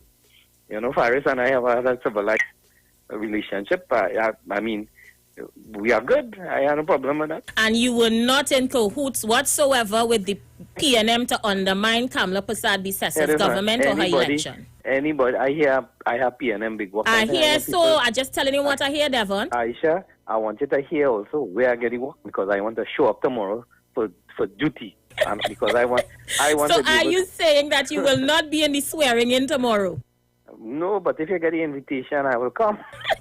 You know, but this is the ludicrousness of it. For 5 years, I focus on the PNM. For this next 5 years coming in, I focusing on the UNC. Oh, my God. I want to get your closing comments as we get ready to shut down this interview. I think you should address the supporters of the UNC that's listening to the program this afternoon. I think the UNC supporters have to take serious introspection. Understand why we lost an election that we should have won. Poor decisions were made, poor choices were made, poor strategies were implemented, and there's only one person as the authority to make the final call. And we should hold that person accountable and responsible for our failure. And just as somebody who does a poor job is fired, similarly, we should take this opportunity to fire that person immediately and give somebody else a chance. And when I say give somebody else a chance, not to hand anything out, but open it up for elections and whoever the membership elects, we then support that person and give them a chance to carry the party forward in 2020. All right. Thank you so much for talking with us this afternoon. All the best. All right, Trinidad and Tobago, you heard him, once Minister of Transport, I think, once Senator, now calling himself a UNC activist, Davant Maraj, on his very, very strong stance that Kamala has to go. I have 58 seconds before the next break. I won't take your calls at this time. However, I will let you know that I'm going to be doing that directly after the break. You're free to call in and share your thoughts. But I want to take this opportunity to remind you that this Wednesday, the 19th at 7 p.m., it's Worship Wednesdays right here on Iowa Stage on the Street 919 FM. Some of the hottest name in gospel going to be right here live. And remember to make those online donations before and during the show to fundmetnt.com. Or for my foreign fans, go to Cash App and make it payable to Neil Iowa George. And for those of you who are not online and you still want to make your contributions, you can do so to FCB Bank account 1999010. We'll be right back.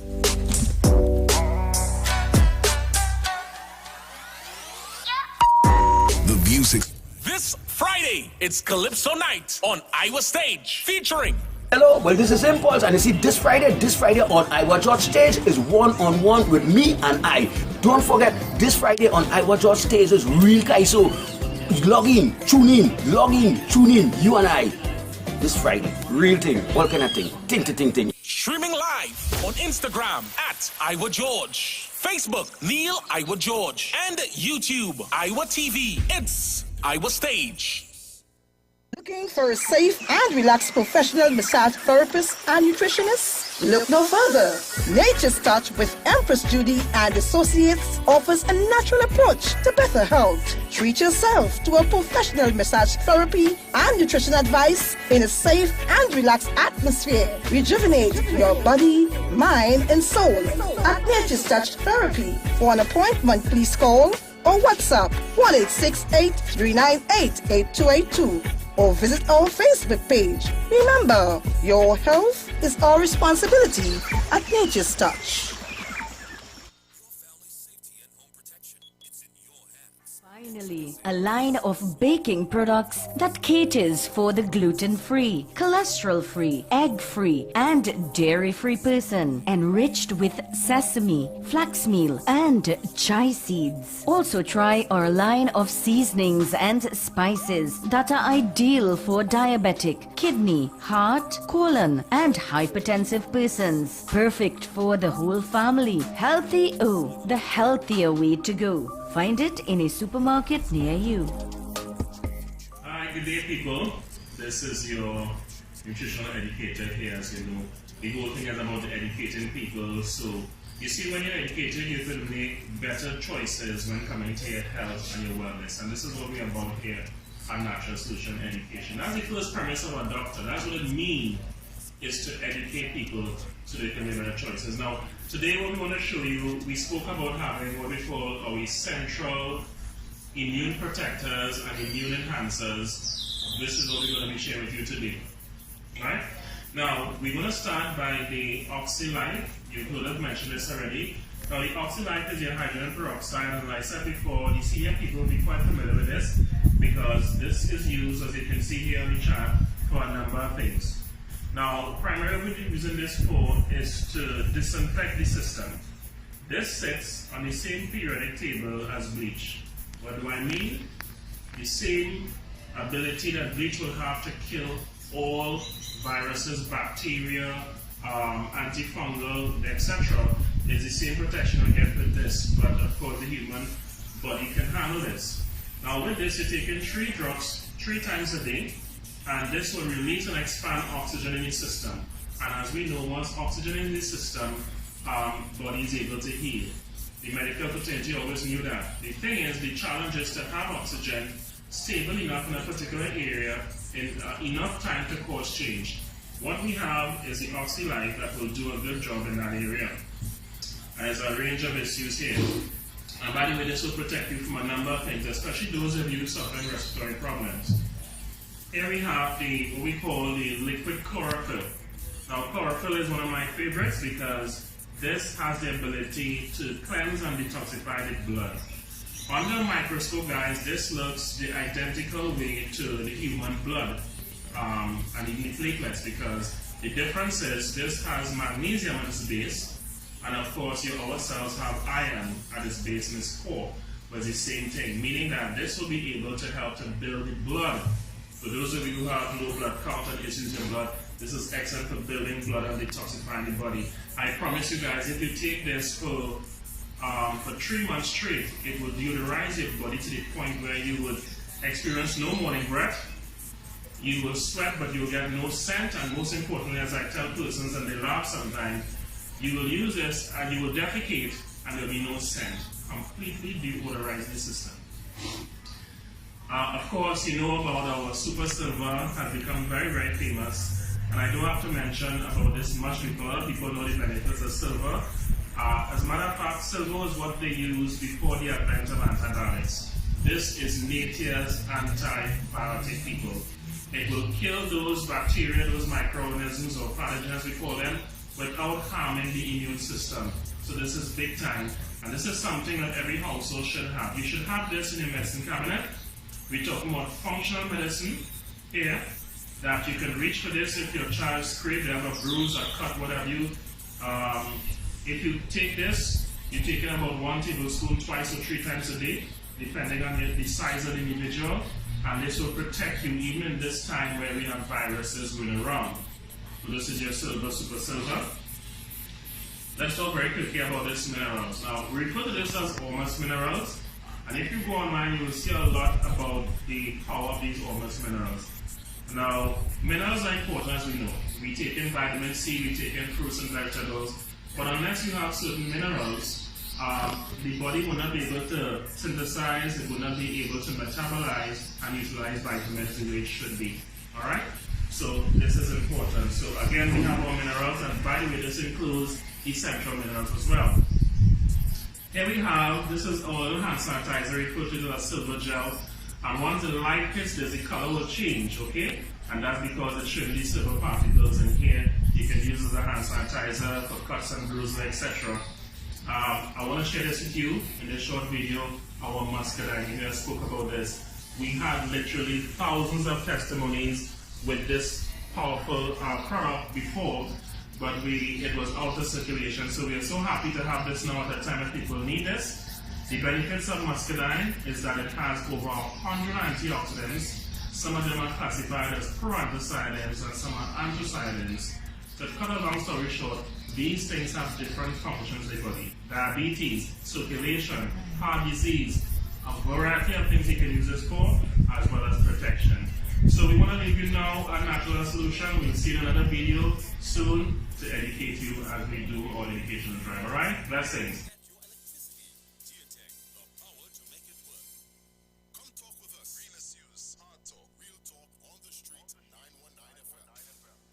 The Street, 919fm.com. Here's what's happening.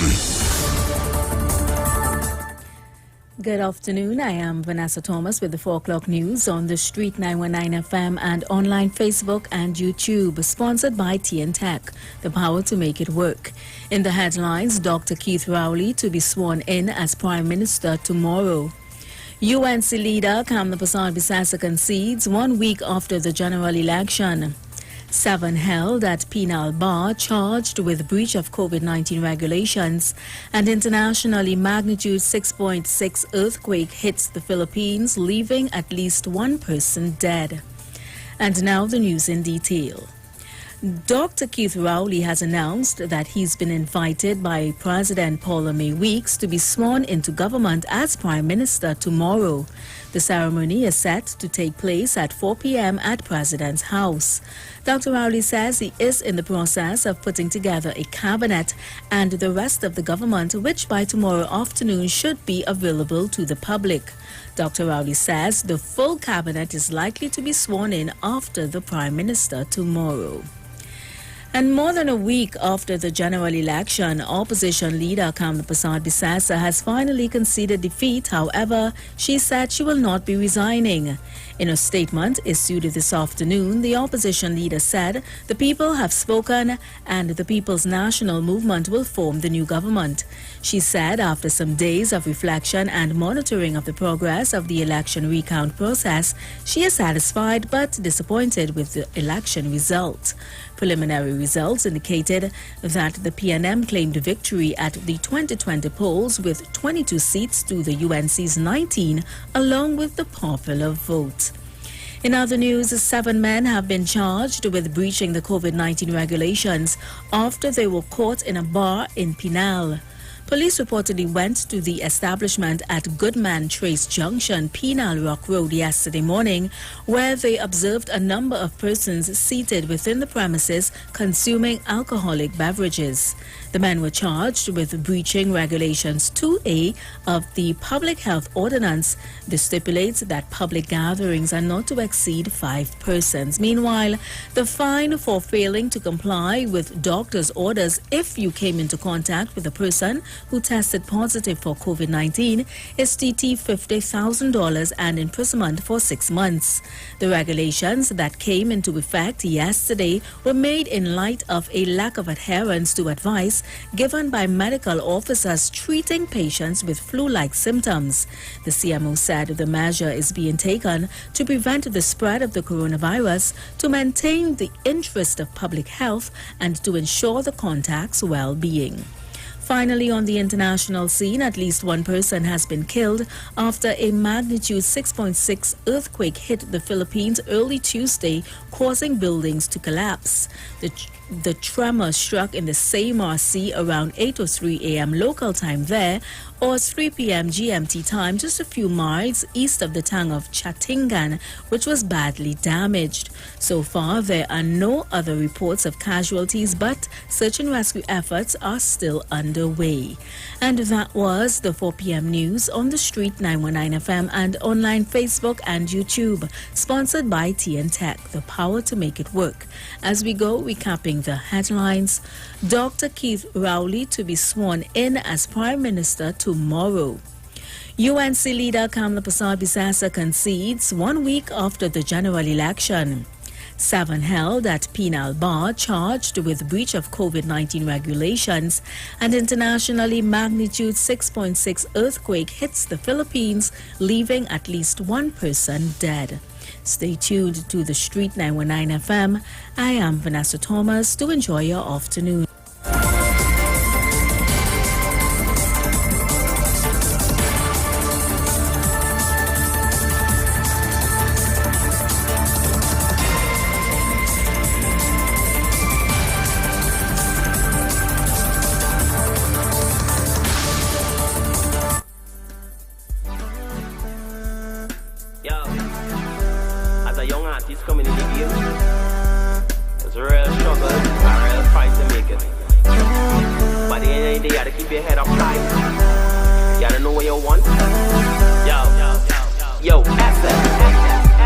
Greatest dreams is to get a hit song, travel the world, and every stage shall know.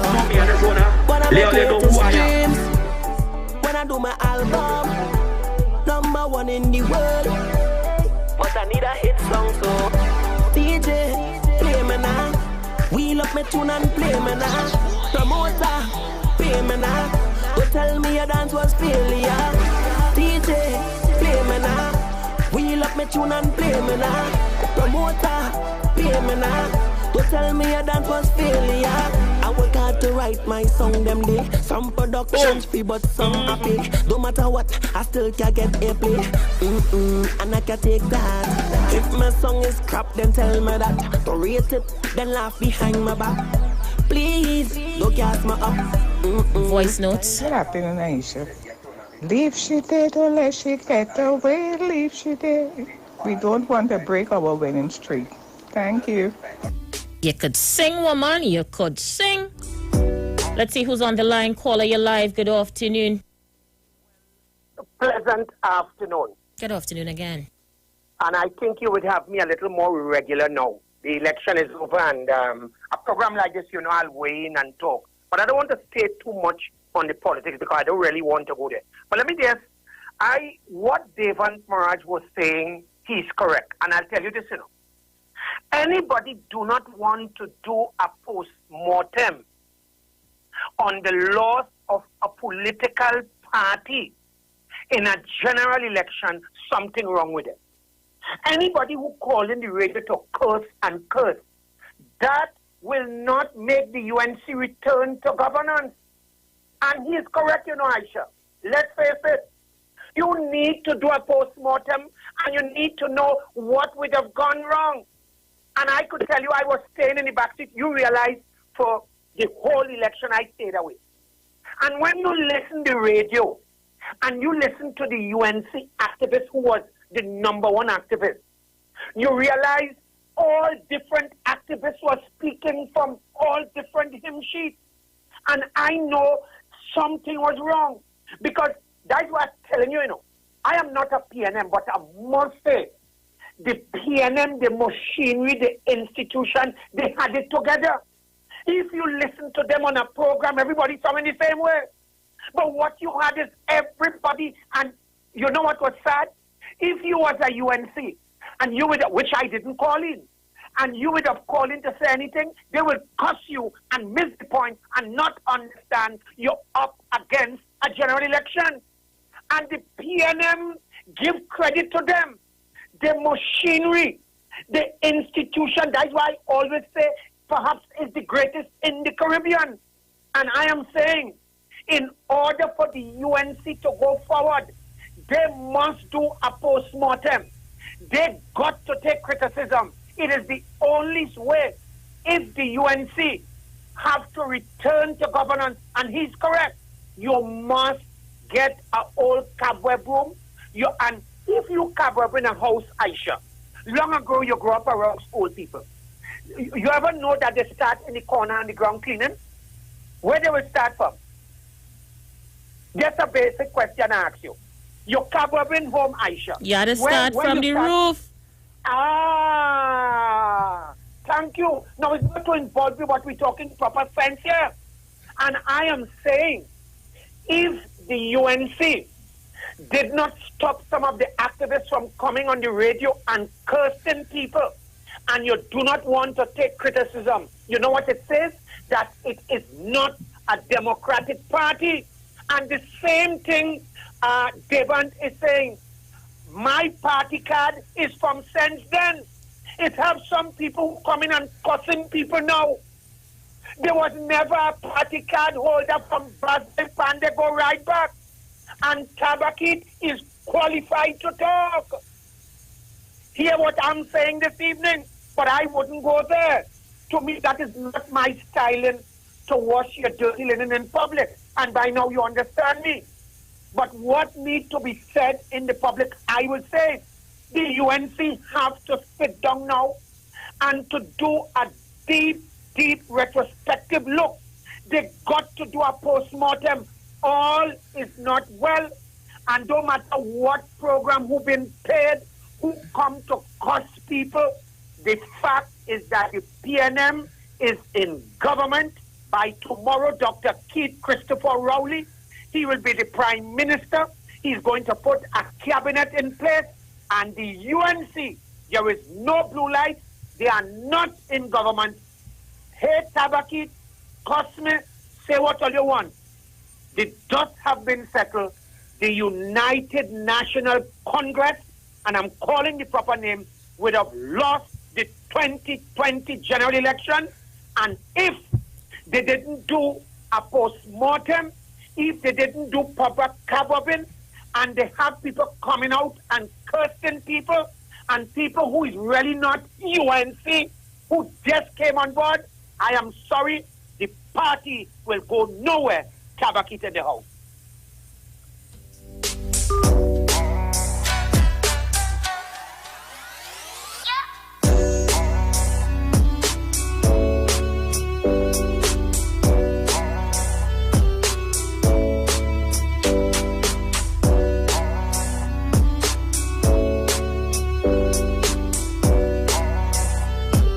Let's see who's there. Caller, you're live. Hello? Yes, caller, you're live. Yes, sure. Well, just like you, I thought I never lived a city day where Devon Marad, one of these staunchest UNC supporters and harsh critic of the PNM, is bad talking is to bad talking the leadership of Kamala Prasad. But as far as I'm concerned, if she wants to stay a leader, so be it. Because the longer she stays, the more possibility the PNM will stay in power. Right? And I have a question to ask you, Aisha Wells. After Kamala Prasad leaves the office, the leadership of Juba being leader, who would replace her? In your opinion, who's the best person to replace her? Well, I don't know, you know. Well, that's a very good question because the other person waiting is alleged that she has criminal charges. Right? And shortlisting people right now, like Anita Haynes, Khadija Amin, there's other person they say who might be a good candidate, something Tanku. As far as I'm concerned, most of these candidates, these like Mr. Devon Maharaj say, these people and them is OGTs, and some of these people have so-called baggage over their heads, right?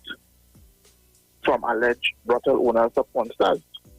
Okay, but like I said, I want to make something disturbing me. Here, Aisha, hello. Yes, caller. Yeah, no, I go from the Martin side, and in my area here, our internet is down since last night. So I'm just appealing to flow, please.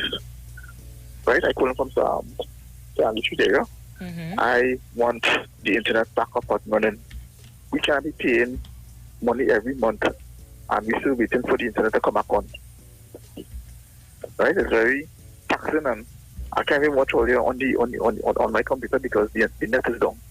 So I just appeal to flow, please rectify the matter as soon as possible. Thank you so much. Let's see who's there. Caller, you live. Hello? Caller, are you there? Not ready yet. Let's see who's there. Caller, you live. Aisha Wells. Hey, how you doing, Michael? Not too bad. How you doing? I'm good, thanks. Well, we're the fighting on Kamala Prasad business for leave the woman right there. If it's position that they say the woman running down leave she there, you know what will happen? Michael, you there? Yeah. Not sure what happened, Michael. Call me back. Caller, you live. Yes, good afternoon, my sister Aisha. Hey, how are you? I will after God, I'm well. And I'm glad that she took too long, 8 days. She came out the country for 8 days. 8 days of stupidity. I tell them, I said, see all the people coming up aside because I have talking for shit. I said, them doing she a good job. And she will never win the election. They'll never win the election. When you hear men like Kingsley, you hear men like Annie Roberts, and all of them coming in people's face, then they get people angry. They get people angry, very, very angry. You see, these people say that they want to put that government in power. Millions of dollars she cannot answer for, no, they want to put that inside of there. They say governing this country. Millions of taxpayer dollars they cannot give a come for. This is not a joke. Because I'm getting $5 and $10. You come like cook a big pot of food, and big pot is having a wedding, and they give you a spoon of food, and then go to the whole pot of food, and you're contented with that. I tell you, the people talk, the righteous thinking people in this country, they stand up and they talk and say what they have to say, and she's not going back there, and she could never go back there. And you know what I told this woman? When she was taken over from Pandey, remember Pandey lose 4 elections, and she stand up and tell the country and the world, Pandey lose 4 elections, you can't take this party into government. 4 elections, eh? And how much you lose? 11, and she's still there? That is deceitfulness. Everybody could never have her as a prime minister in this country again. She time passed, you know. It passed, she could never come back in here. Have a blessed day. Thank you so much. Let's see who else is there. Caller. Feel free to call us up. Caller, you live. Good afternoon to you, Aisha Wells. Hey, how you doing, Kingsley? Kingsley? I hear your bar took me yesterday. Me? I hear your bar I? took me yesterday. Brr? My name on Facebook. I? I hear you scandal my name. Me? I hear you say all kind of thing about me yesterday. Yes, my fans them called me. Kingsley, you have fans? They say 20. A lot. Well, I'm shocked. All I said to you, Kingsley, yeah. all I said to you was to leave Devon Mirage alone. He is more UNC than you. Nasty Indian. How could you call the man an Indian, Kingsley? That is racist. So he is. He black. He's African. He's an Indian. Really hell. The Devon Mirage did him have a job for him in hell. Kamala been good to ye. Kamala make him somebody. Kamala make him a person. And I want to correct this, Kamala win the by-election a year and a half ago in Batara Day when they beat Small real bad, this young Small for the PNM. We also win the local election last year. We win the local election. We also gain seats in San Fernando Corporation for the first time. The UNC gained seats in San Fernando Corporation. We also gain a seat here now because we went in with 18. We come up with 19. I taken 19, 22 any day. I want to say it again. I taken 19, 22 any day because we going to have Dr. Rowley on his toes and on his heels. Right now, I'm here discussing in Balize House who want to be the Minister of Works, who want to be the Energy Minister. This government to have 2 years. This government to have 2 years. I hear discussing. I hear ended up on the floor. I hear Kingsley, this is not about PNM. We were just talking to Devon Mirage, Kingsley. Devon is saying Kamala have to go. He have prominent people behind him in the party. That is why he is right there. Kamala going a damn place. I said, so you forget what he said about Muslim? You don't consider that? Kingsley, listen to me. You're vexed with me. All I did was interview Devon Mirage and ask him his thoughts on Kamala Prasad's predecessor conceding defeat but not resigning. Why you want to cuss me? Devon has been more UNC than you. It's 25 years. Devon is a UNC. How long you is one? 5 years, Ashabez. 5 years. And you want to kill Devon Mirage for wanting Kamala to go? Because sometimes, Ashabez, when I want to kill him, Ashabez, they make that statement right. Politically, I want to kill him politically. Yes, because he out of timing and he disrespectful to our good leader. Oh, nobody in the executive, the youth arm of the UNC supporting the... According to Devon Mirage, this is not my words. Devon said the UNC youth arm is just there to prop up the leader. They are a shell. They don't exist. They just only send out press release to pacify the leader ego. He said the women's arm in the UNC is the same way. In fact, Devon Mirage said the UNC was kidnapped by Kamala Prasad predecessor. I didn't say that. That is why he wants a job and he can't get a job. That is why. You hear him? You hear so much false allegation, no evidence to prove that Aisha. He does talking because he know that he can far play. And today Aisha, he have all of volume PNM. Who all you? I am not a PNM, Kingsley. You are PNM. I can remember Aisha, when I was at the PNM, all my friends and fans in the PNM started to cuss me. But I gained friends and fans back. So because I am telling you what Devon Mirage has said, you're saying I is a PNM. Why can't I just be someone who trying to get the other side of the story, Kingsley? You are not independent today. I am not independent. It's only because the program is about your leader, and Devon Mirage, who is a UNC activist of 25 years, is saying your leader must go. That way he's saying. But the 18 MPs who selected is not saying that Aisha Wells. The executive is not saying that. The party groups of them is not. But all of the party groups, the 200,000 people who vote for Kamala is not saying that there's only one man and Dr. Fu. For what can I mean? So Aisha Wells, before I go, We support our leader. I want you to know Devon Mirage don't support your leader.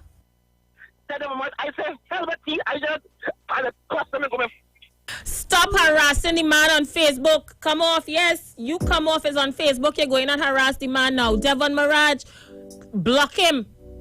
Block him. I tell all you think is joke. This man is harassing Devon Mirage on Facebook since Monday night last week when the UNC lost the election. That is insane.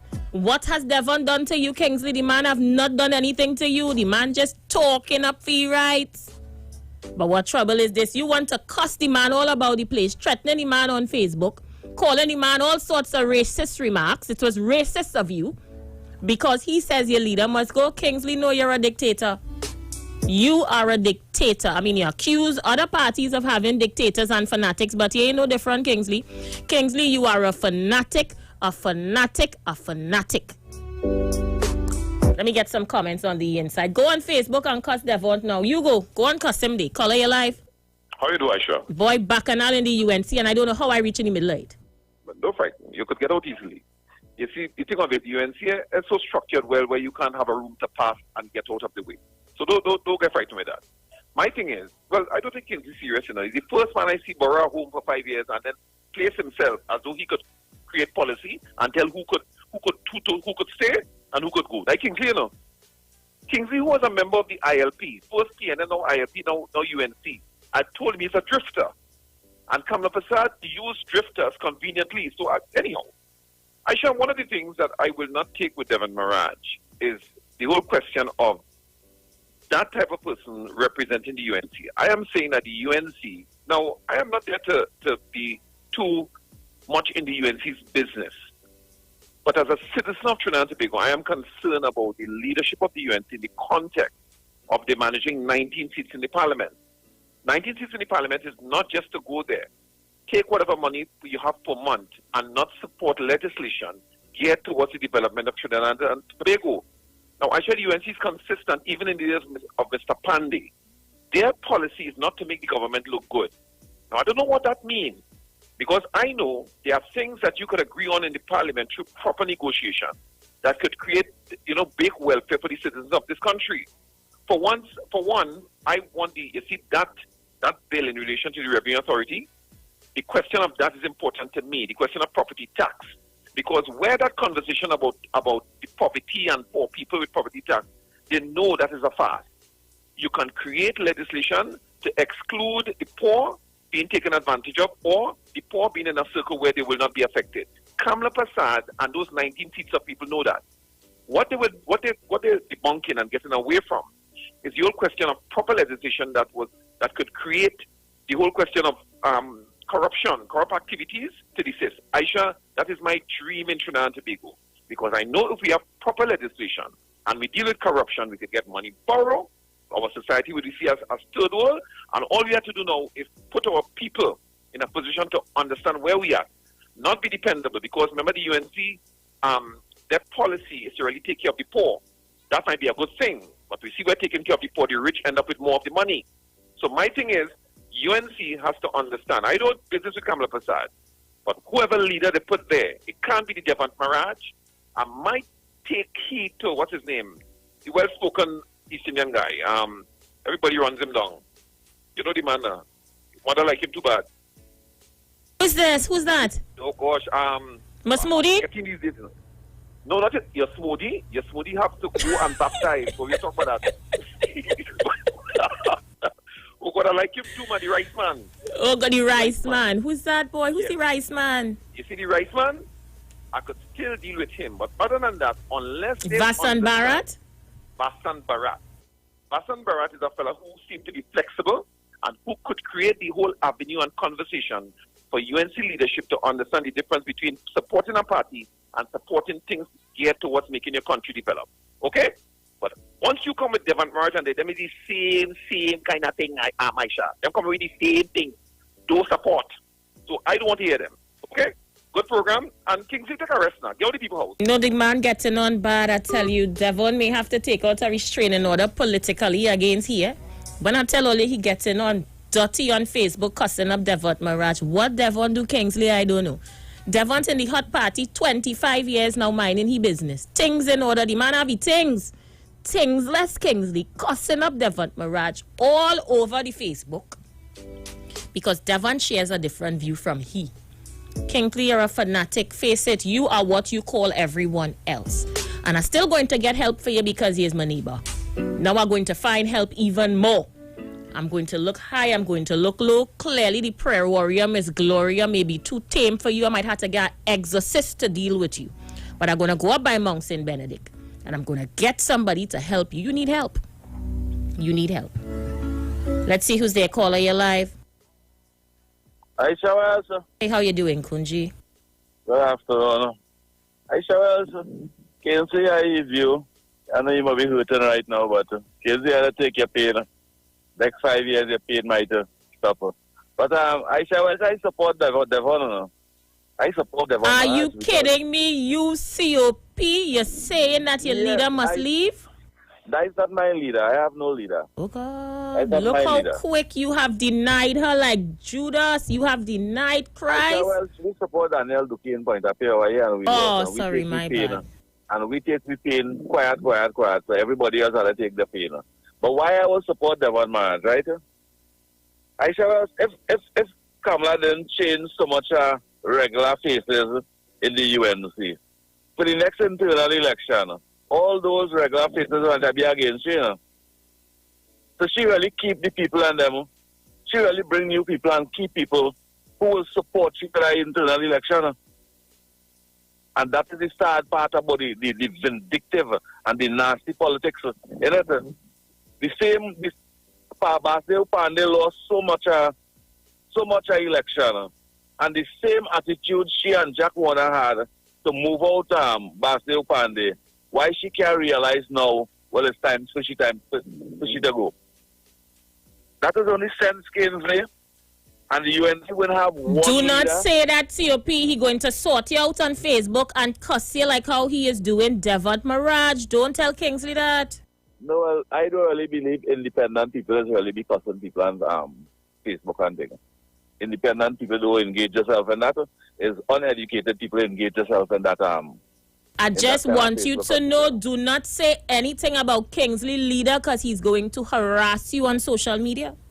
Aisha, when I hear he get a kick in the belly, he ball gosh, when he bend down, I hear Fitzgerald hit him uppercut. You know what, COP? I am trying to save you from yourself. I'm going to hang up because COP go come for you.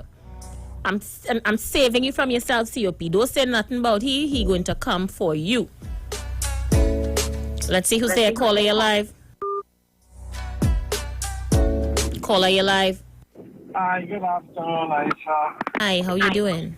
Not too bad. But yeah, what happened? Kingsley wanted to know who it is said that Kamala should go. Kamala said that she should go. Because by her same measuring stick, when she said that Pandey has lost 4 consecutive elections, so he is not fit to be the leader of that party. She has lost 10 now. And it definitely proves by her own mouth, her own logic, her own judgment, that she is not fit for the leadership.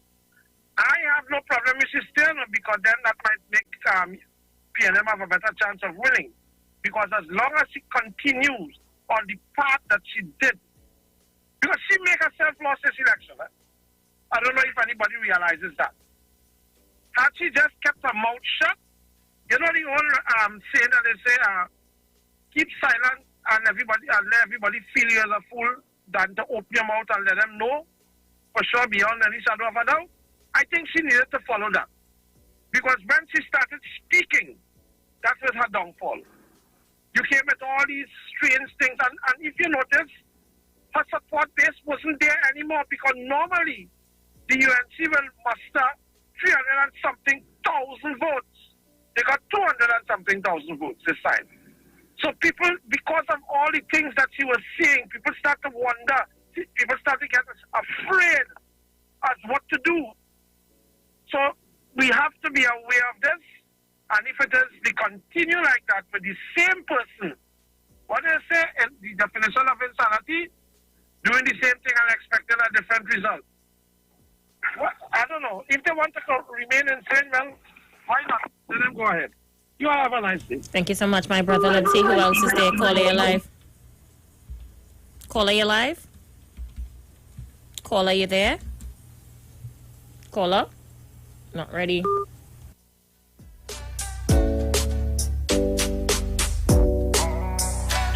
Caller, you live?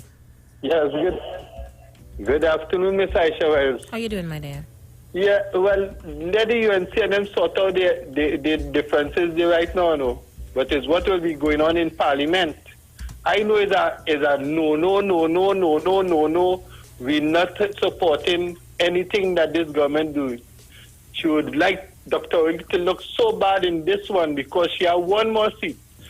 But according to Devon Maraj, they'll be chewed up and spitted out in the Parliament concerning debate or anything like that. And I hope that Dr. Oli make sure that what he's bringing to Parliament, if it's just a simple majority to pass, let it pass. And the others, the national community must see that the obstructionist is really this UNC and Kamala Persad-Bissessar.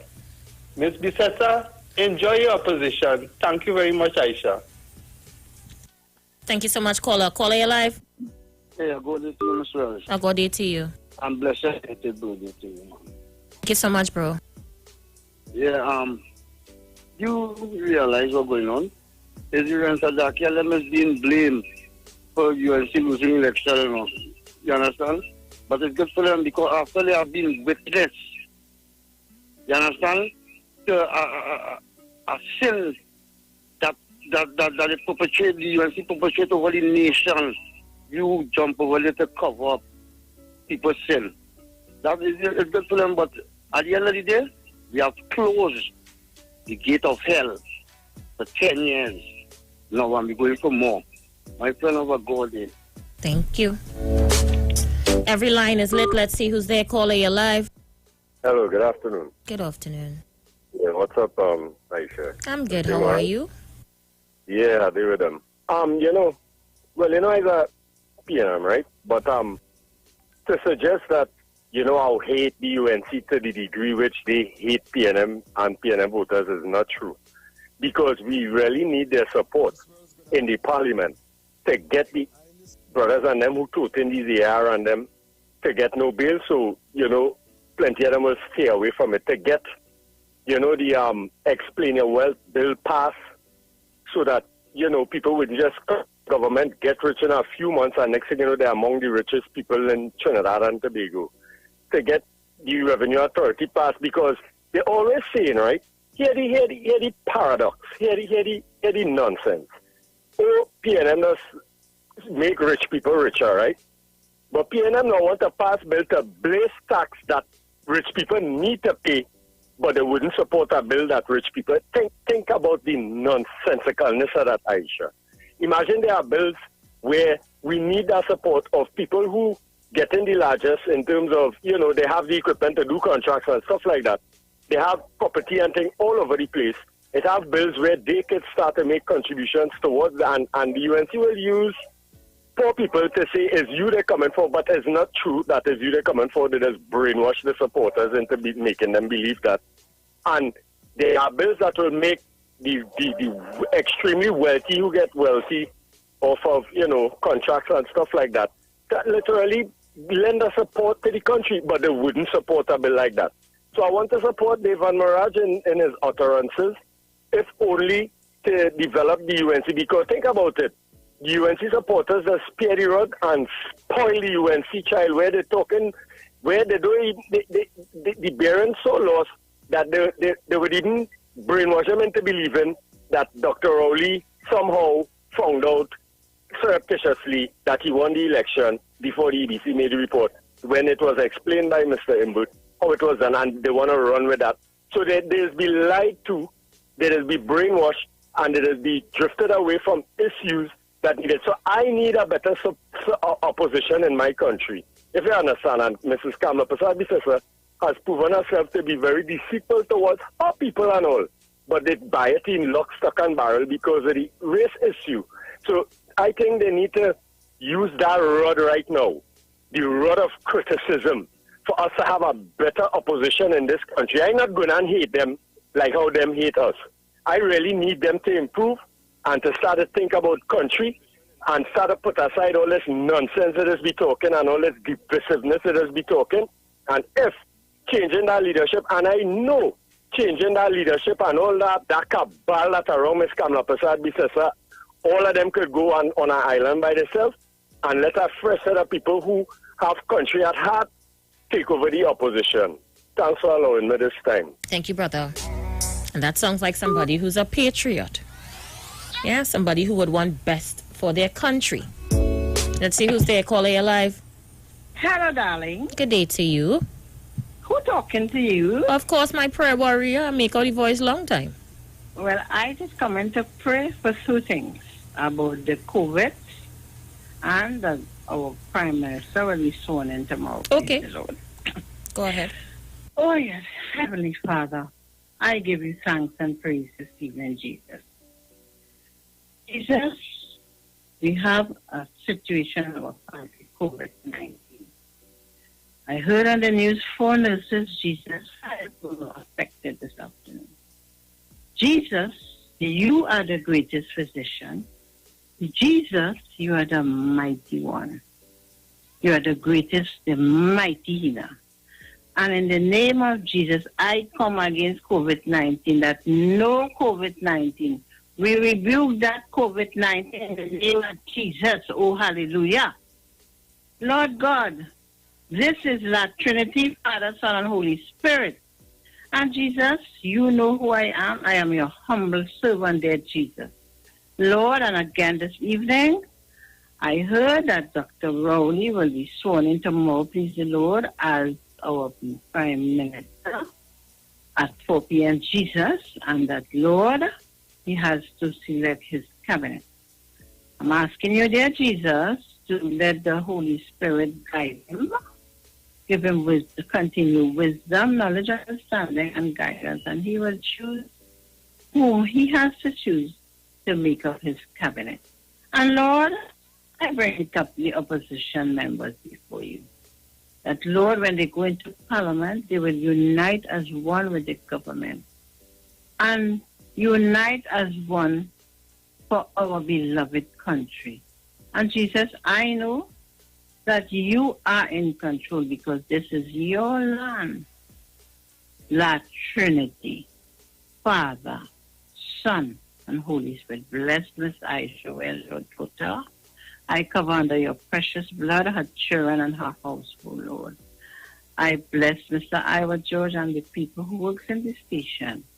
And dear Lord, you know I am just your humble servant. And this evening I want to say, Jesus, thank you, thank you, thank you. Amen and amen. God bless you, Aisha. Thank you, my dear. God bless you too. All the best to you and your family. Thanks for the prayers. Caller, you're live. Good afternoon, Aisha. How are you? Fine. Nice. My Prime Minister is going to sworn in tomorrow. So I am very glad. And I'm saying, bye-bye, Kamala. Bye-bye. Listen, bye-bye. Is Kamala stay? Because she ain't going? She had to go. Oh, boy. They coming for him. You know, they coming for him. Aisha, let me tell you something, huh? Kamala is a Taurus like myself. And the Taurus people, they're very determined. They're determined people. We carry same planet. And I know the kind of people we are. We're very determined. We lost, or yet still we want to stand up and say we win. We're very determined. You understand? So that is what's going on with that lady right now. Okay? All right.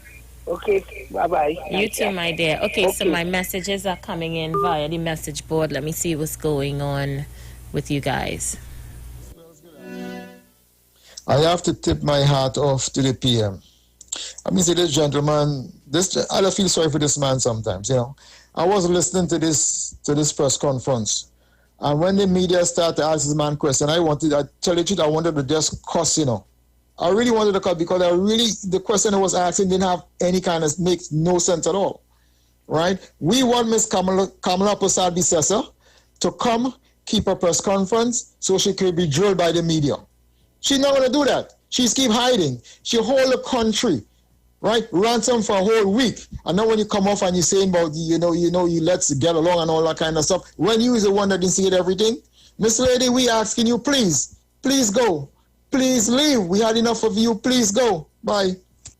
All right, there's another one. Let's see who's there. Come on. Aisha, good day. I missed the program yesterday, but happy belated birthday. Sorry it wasn't Monday, so I could have called it to wish you happy birthday on air. But that's okay. Aisha, my mother called me all up until the program finished. I'm telling you. Until I leave, my mother called me. Aisha, girl, these PNM people, it ain't easy. Anyway, please say a prayer for her, please. I need you to do that. No, I'm saying one for you. She didn't accept mine. Aisha, while going up the hill to cook for my mother, girl, I passing and watching the houses, how some breaking down, some the wall crack. They're looking to fall down, and the people live in condition in these places, and these people vote for PNM. Aisha, girl, it's a sad day with a brain dead, stupid, total sycophant. It's a sad day in our country. We just have to brace ourselves now for the rocky ride. Have a blessed evening, Aisha. And 2 and 5 is 7, and I believe it might end up being 12. Have a good evening. You see why your mother does cuss you, Murray? You see? You see why she does cuss you? All now when you hang up with me there, she gonna cuss you again. What the people house had to do with who they vote for? But what problems I just be seeing here? No, you have to accept the results at some point, and I would not be praying for your mother. Clearly, I need to be praying for you. You see what's going on with my neighbor? You see how we can't catch yourself? All I am telling you is better you accept defeat like your leader and just move on. Don't take it personal. It is what it is. Move on. Let's see who's there. Caller, you live. Yeah, good day, Aisha. Hi, how are you? Aisha, I last call who made the voice message here. Where was he? When under the Governor Patrick Manning, when the PN decided to break down those houses in East Port of Spain, move the people, and when they started rebuilding, make the place beautiful. Right? How come those people actually didn't say nothing about that? They forget about that project? Like, you forget who shot it? You should remind that caller. What is his name? Is Murray? Yeah, he just, I don't know. He's a heavy and a ghost fan, you know. That's the number one caller on the program. So I know I know where that's coming from. Miss Wells, can you remind your partner what Patrick Manning had intended to do for East Port of Spain? About restructuring that place, breaking it down and moving the people away, and when they finish, they will bring the people back. You remember that project? Yes, of course. So how come people like you remember that? And who would you want to stop the project? That's all I'd ask. Thank you. Thank you so much. Let's see who's there. Sorry, caller, I missed you. International line, caller, you're live. Not ready. Don't know what happened. Let's go. Caller, you're live. Miss Aisha, well? Yes. This is Tabakit here. You hear me? Loud and clear. I want to ask you a pertinent question. Sure. A serious question. After the dust would have settled, when we look at the poor and vulnerable, the wealth of the nation, the raw patrimony of the nation, what will happen after? Because to the end of the day, regardless to all those who call, who bitter, who sweet, to the end of the day, after the swaying the government, the poor, the destitute, the vulnerable, people who is still in need of a meal. You have people who still sleeping on the street's corner. You have people right now who don't know where they're going to get a meal. And this conversation here, trust me, I could say right now, and very soon I'll do it. I'm not in anybody's pocket right now. I could swing anyway. Why are you swinging away? And I'm saying, this is the big question, my sister. How are we going to deal with the poor and vulnerable? To the people who is in a corner right now, who can't call a phone, who don't know who to call, the destitute, the wealth of this nation. You see, you can't talk because somebody wants to push their hand down in your throat. Don't go there. Are you beating up on the government? Are you knocking the opposition? And yet still, in the middle of that, the poor and vulnerable, there is not a voice. And I don't care who call after and say, well, look, we have this in place. You have nothing in place. All you calling is just to parrot what somebody tell you or somebody to hear you for you to get something. And Sister Aisha Welch, let's go there one time. Who is an activist? What is an activist? Is an activist a political prostitute? Can we say all activists, they are opportunists? Who is really an activist? Is the ministers, they are activists? A businessman activist?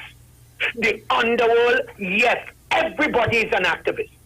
But I'll say here, everyone who is an activist, they are a political prostitute. Anybody, as long as you're in politics, regardless to your political affiliation, you is an opportunist because you need something. Come on, people. Tabakit, why are you going there? But Tabakit, you is an activist. I am an opportunist. Tabakit, you is an opportunist. You is a political prostitute. Yes. We categorize.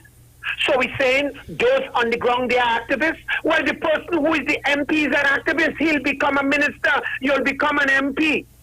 And you're there. And this is the big question. Who is an activist? Can we say the underworld is an activist too? The answer is yes. And as I take my leave, people, when the dust is settled, the poor and the vulnerable. Listen, Black Stalin sang it beautifully. Look for the tune. Where poverty knows no race, no border, no boundary. And I'm saying here, say what you want about Tabakit. Curse me, ridicule me. But if La Trinity, that soul of the nation, and the poor and vulnerable and destitute, no yellow flag, no red flag again. It's gone. But the wealth of the nation, yes, all over where you have Petrotrin, the Pitch Lake, NGC, who it really belongs to. Regardless to who you put down, I'm saying regardless which political party will form the government. And then they now dish out, okay, you will get this, you will get this. But one thing I want to say, I may step on a but I'll go. Regardless to who is there, whether UNC or PNM, you see this thing where, and I have to get accustomed to it, that you get nothing. To me, this is what we're talking about. And anytime the wealth of the nation, that this party comes in government, you can't get nothing, because you see, for that 5 years, you support them. Nonsense! I am saying, as long as you is a citizen of Trinidad and Tobago, you must be entitled. But I'm saying, in this neck of the woods, and I close with this now, sister, I am saying, the poor, the vulnerable, the destitute, who will dish out a proper plate of food for them? While the activists curse each other, and who will hear whose voice? And you're singing good, come for this. Tabakit is saying, hypocrites to all activists, politicians, businessmen, underworld, we all are political prostitute. Tabakit out and off. All right, Tabakit. And this is where we leave it for today's show. My countdown is on. I just want to remind you guys, this Wednesday, August 19th, tomorrow at 7 p.m., it's Worship Wednesdays on Iowa Stage, featuring some of the hottest names in gospel like Nigel Lopez, Michelle Sylvester, Alicia Murray, and Brenzel Brasnell. Iowa Stage will be live on the Street 919 FM's Facebook page, Neil Iowa George Facebook page, Iowa TV, and the Street 919 FM on YouTube.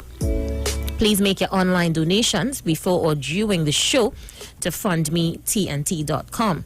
You simply search Iowa Stage, then select the campaign for the night you are donating to. From there, payments is as with all online transactions using a credit or debit card. Persons in Trinidad is not doing online transactions. You can still support with donations to First Citizens Bank account number 1999010 in the name of Trini Bashment Limited. And for my foreign fans, please use Cash App payable to Neil Iowa George.